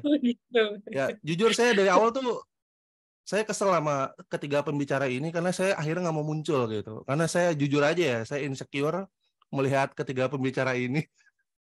Ya, sebagai salah satu orang yang benar-benar feel banget ya, Kak, ke dunia pendidikan, saya itu sangat terbuka pikiran untuk malam ini ya. Apalagi melihat Bang Ferry di usia yang mungkin nggak muda lagi, mau tetap kuliah gitu kan. Terus melihat Mbak Asti juga kuliah juga, dan juga Bang Zaid juga, segala macam. Itu bikin saya yang sekarang udah gap year 4 tahun nih, Kak. Doain aja ya, semoga bisa kuliah juga nanti nyusul S2. Amin, amin. Ya mungkin ini ya yang unik dari teman-teman kita di sini kan sebetulnya mungkin sebagai anggaplah ini penutup aja ya untuk kita closing statement sebelum kita tutup Zoom ya. Banyak dari teman-teman di sini tuh sebetulnya punya ini ya penyakit akut gitu, itu adalah keraguan gitu kan. Selalu ngerasa feeling lonely gitu. Padahal kita kan seharusnya bisa ngelakuin apa-apa tuh sendiri, bukan ngerasa sendiri terus. Kayak gitu kan. Dan itu jadi penyakit yang menurut saya sebagai orang yang sering mantau teman-teman kita di sini tuh kayak udah jadi racun gitu, jadi benalu dalam diri. Kadang malah kita nggak ragu, kita tuh lebih ragu sama pilihan orang, ya kan. Kemudian kita buat ragu diri kita atas penilaian orang lain gitu, tanpa kita melihat atau kita menyadari bahwa diri kita tuh sebetulnya mampu kayak gitu. Nah, kira-kira closing statement dari Kak Zahid, Bang Ferry, dan Kak Asti untuk teman-teman semua Alternativa di sini yang ragu untuk mewujudkan mimpinya itu seperti apa? Nggak usah panjang-panjang, mungkin bisa ngasih quotes, karena ini pasti teman-teman semuanya udah menunggu sepatah kata terakhir dari para nabi yang sering banget mereka ucap di Twitter, teman-teman semuanya. Ya mungkin saya mulai dari Bang Ferry dulu deh, ini karena ini nabi paling tua kalau kata teman-teman ya. Ya Bang, silakan Bang. Ya, kadang tuh orang surprise umur saya udah 33, dikira saya masih 20 kali ya. 21, 22. Kira-kira 17 kali lah. 17. Jangan sisanya aja, Mbak. Ya, lo jangan dong. Ya, nabi paling sepuh tuh. Nabi paling sepuh katanya, Mas. Ampun puh gitu ya. Wah, itu soundtracknya lagi kuat-kuat. Pasti habis ini video Bang Ferry nyebar di IG dengan soundtrack puh sepuh nanti, yakin kayak saya. Itu ya teman-teman, kayak yang saya bilang, ya itu tadi, kalau kalian sendiri sampai malu sama mimpi kalian, apalagi kita punya kan. Jadi ya kejar aja terus. Umur masih muda, jatah gagal masih banyak. Sampai kita ngerasa, oke, Udah waktunya kita ikhlas dengan sesuatu. Udah. Kalau sampai belum kayak gitu, ya ngapain? Takut diomongin orang, takut dijelekin orang, men. Lu diam aja, lu bakal diomongin orang juga, gitu. Kemarin, kebetulan gue mantau yang terjadi sama Zahid di Twitter ya, yang sempat Zahid cerita. Gue cuma ketawa-tawa aja. Mereka ini cuma nggak kenal Zahid siapa, udah. Dan gue juga nggak selalu loh ada sentimen positif, ada juga sentimen negatif. Dan kadang kalau ngelihat hal negatif kayak gitu, ya kalau itu bisa buat mereka bahagia dan senang, ya sudahlah. Pada akhirnya hidup tetap akan berjalan. Intinya hidup kita untuk kita sendiri lah. Oke? Kawan-kawan yang keren ini. Aktif sekali ya kalian ya. Luar biasa loh energinya. Luar biasa, iya Mbak. Luar biasa sekali. Ya, ini banyak yang mungkin harus siap-siap kena PHK ya, karena kan banyak yang izin kerja alasannya sakit, padahal ikut mentoring. Untuk nah ini juga, ini sekalian sama ngomong ke Zahid juga, itu Zahid ada yang komen, aku suka lihat YouTube Kak Zahid ketika depresi soalnya positif vibe banget. Kadang tuh jujur ya, untuk orang yang berkonten dan dikenal orang dan dilihat mungkin ratusan ribu orang atau bahkan jutaan orang. Ini the truth-nya, ini realitanya. Satu komen yang negatif itu bisa menghancurkan kita, bisa punya dampak lebih masif daripada 10.000 komen positif. Itu sangat kerasa sekali. Tapi kadang cara recovery-nya ya gampang. Ya udah deh, mungkin emang poinnya gue di situ salah, tapi di satu sisi selain hal salah, gue pernah buat yang baik juga gitu. Jadi ya mempertahankan energi saya untuk tetap konten adalah ya komen kayak tadi itu barusan. Oh, gue yang nggak berguna ini ternyata bisa bermanfaat ya buat orang lain. Yeah. Dan itu pelan-pelan menenangkan diri kita sendiri itu sih. Yeah. Poinnya itu berarti kayak gini nggak sih? Kita itu punya standar masing-masing, standar diri kita sendiri. Ketika ada orang yang menilai di luar standar kita, kita berhak untuk bilang bodo amat berarti kan? Iya, ya sudah gitu. Yeah. Kasih hal yang lebih positif aja. Oh ya orangnya nggak paham, nanti juga mereka malu sendiri kalau tahu. Jadi kayak gitu aja udah. Simple. Ya, oke. Ke Kak Zai, ini Bang Ferry ke Kak Zai kayak anak ke bapak ya. Nggak setua itu juga. Nggak setua itu juga. Nggak setua itu juga.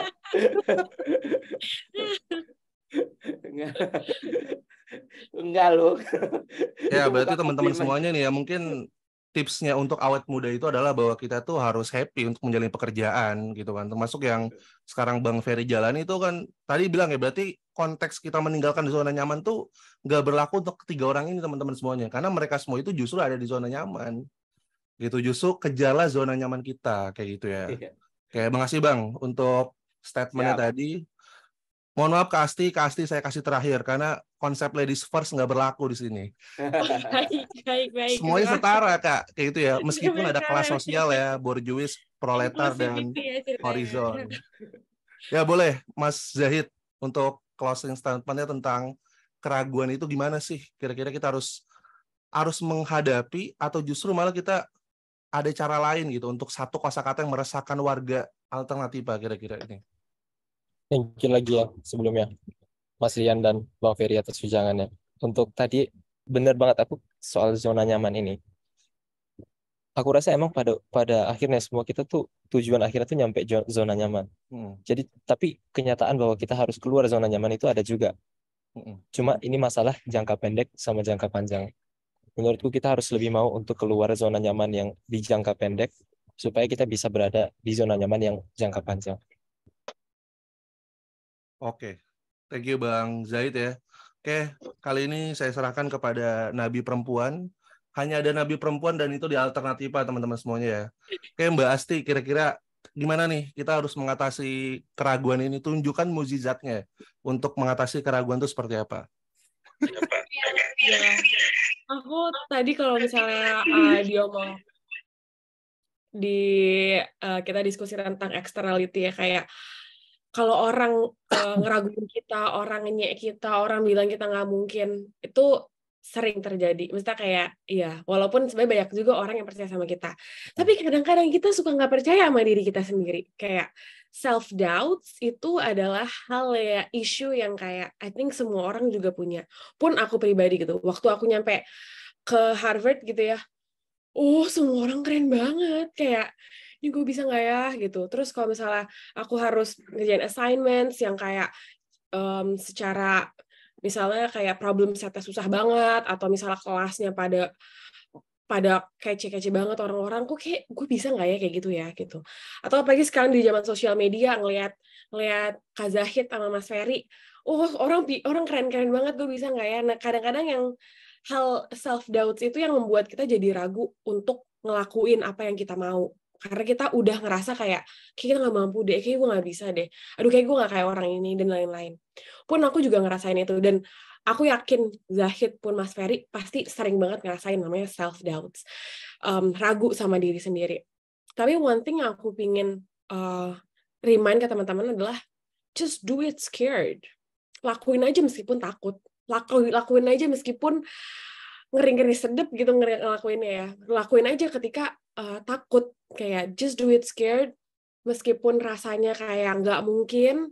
Tapi kalau misalnya tadi kita udah set goals dan bikin action plans yang realistis dan doable, itu pasti akan ada jalannya gitu. Jadi meskipun terseok-seok tadi, yang penting survive gitu ya, tadi kalau di awal survive nggak gitu. Itu just do it scared. Pasti akan ada momen di mana ragu sama diri sendiri atau diraguin orang lain.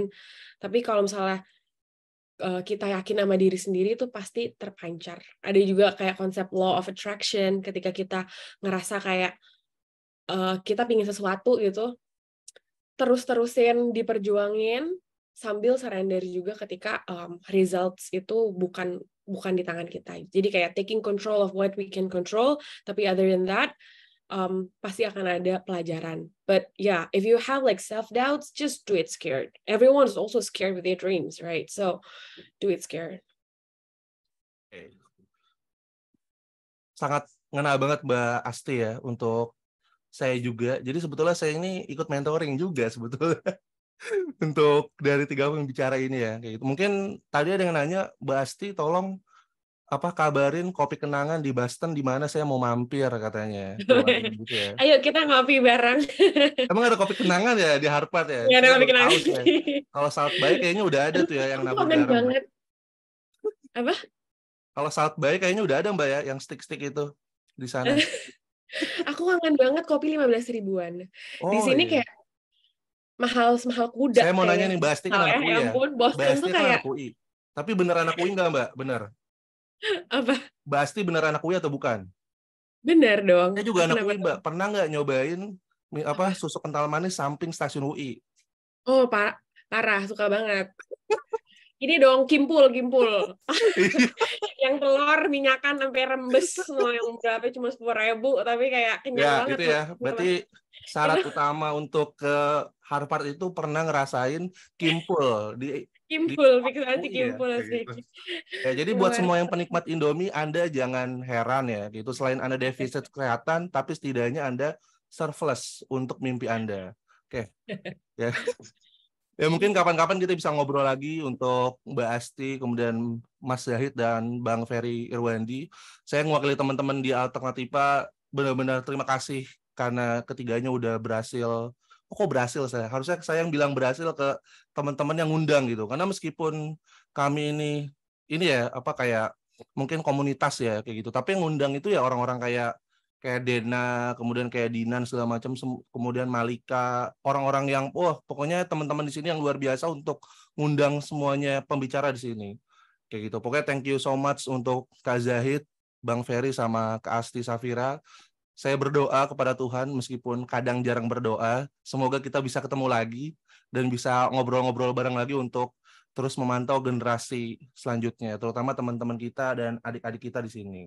Oke, terima kasih buat Bang Ferry, Mas Zahid, dan Kak Asti sekali lagi. Untuk teman-teman semuanya, kita mungkin bisa ketik untuk meramaikan room chat untuk terakhir kali. Kita ramaikan aja ya, merangkai mimpi besar. Thank you. Kita tunggu. Ya, kita lihat ya, merangkai mimpi besar. Itu tagline dari Alternativa. Oh, rame itu ya Mbak ya, Mas dan Bang.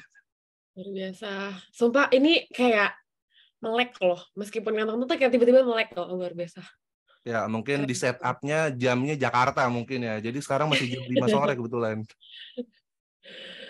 Ya, oke, thank you. Terima kasih sekali lagi buat Bang Zahid, kemudian Bang Ferry dan Mbak Asti. Sampai ketemu di pertemuan selanjutnya jika kita bisa berjumpa lagi. Semoga kami doakan umur kalian panjang.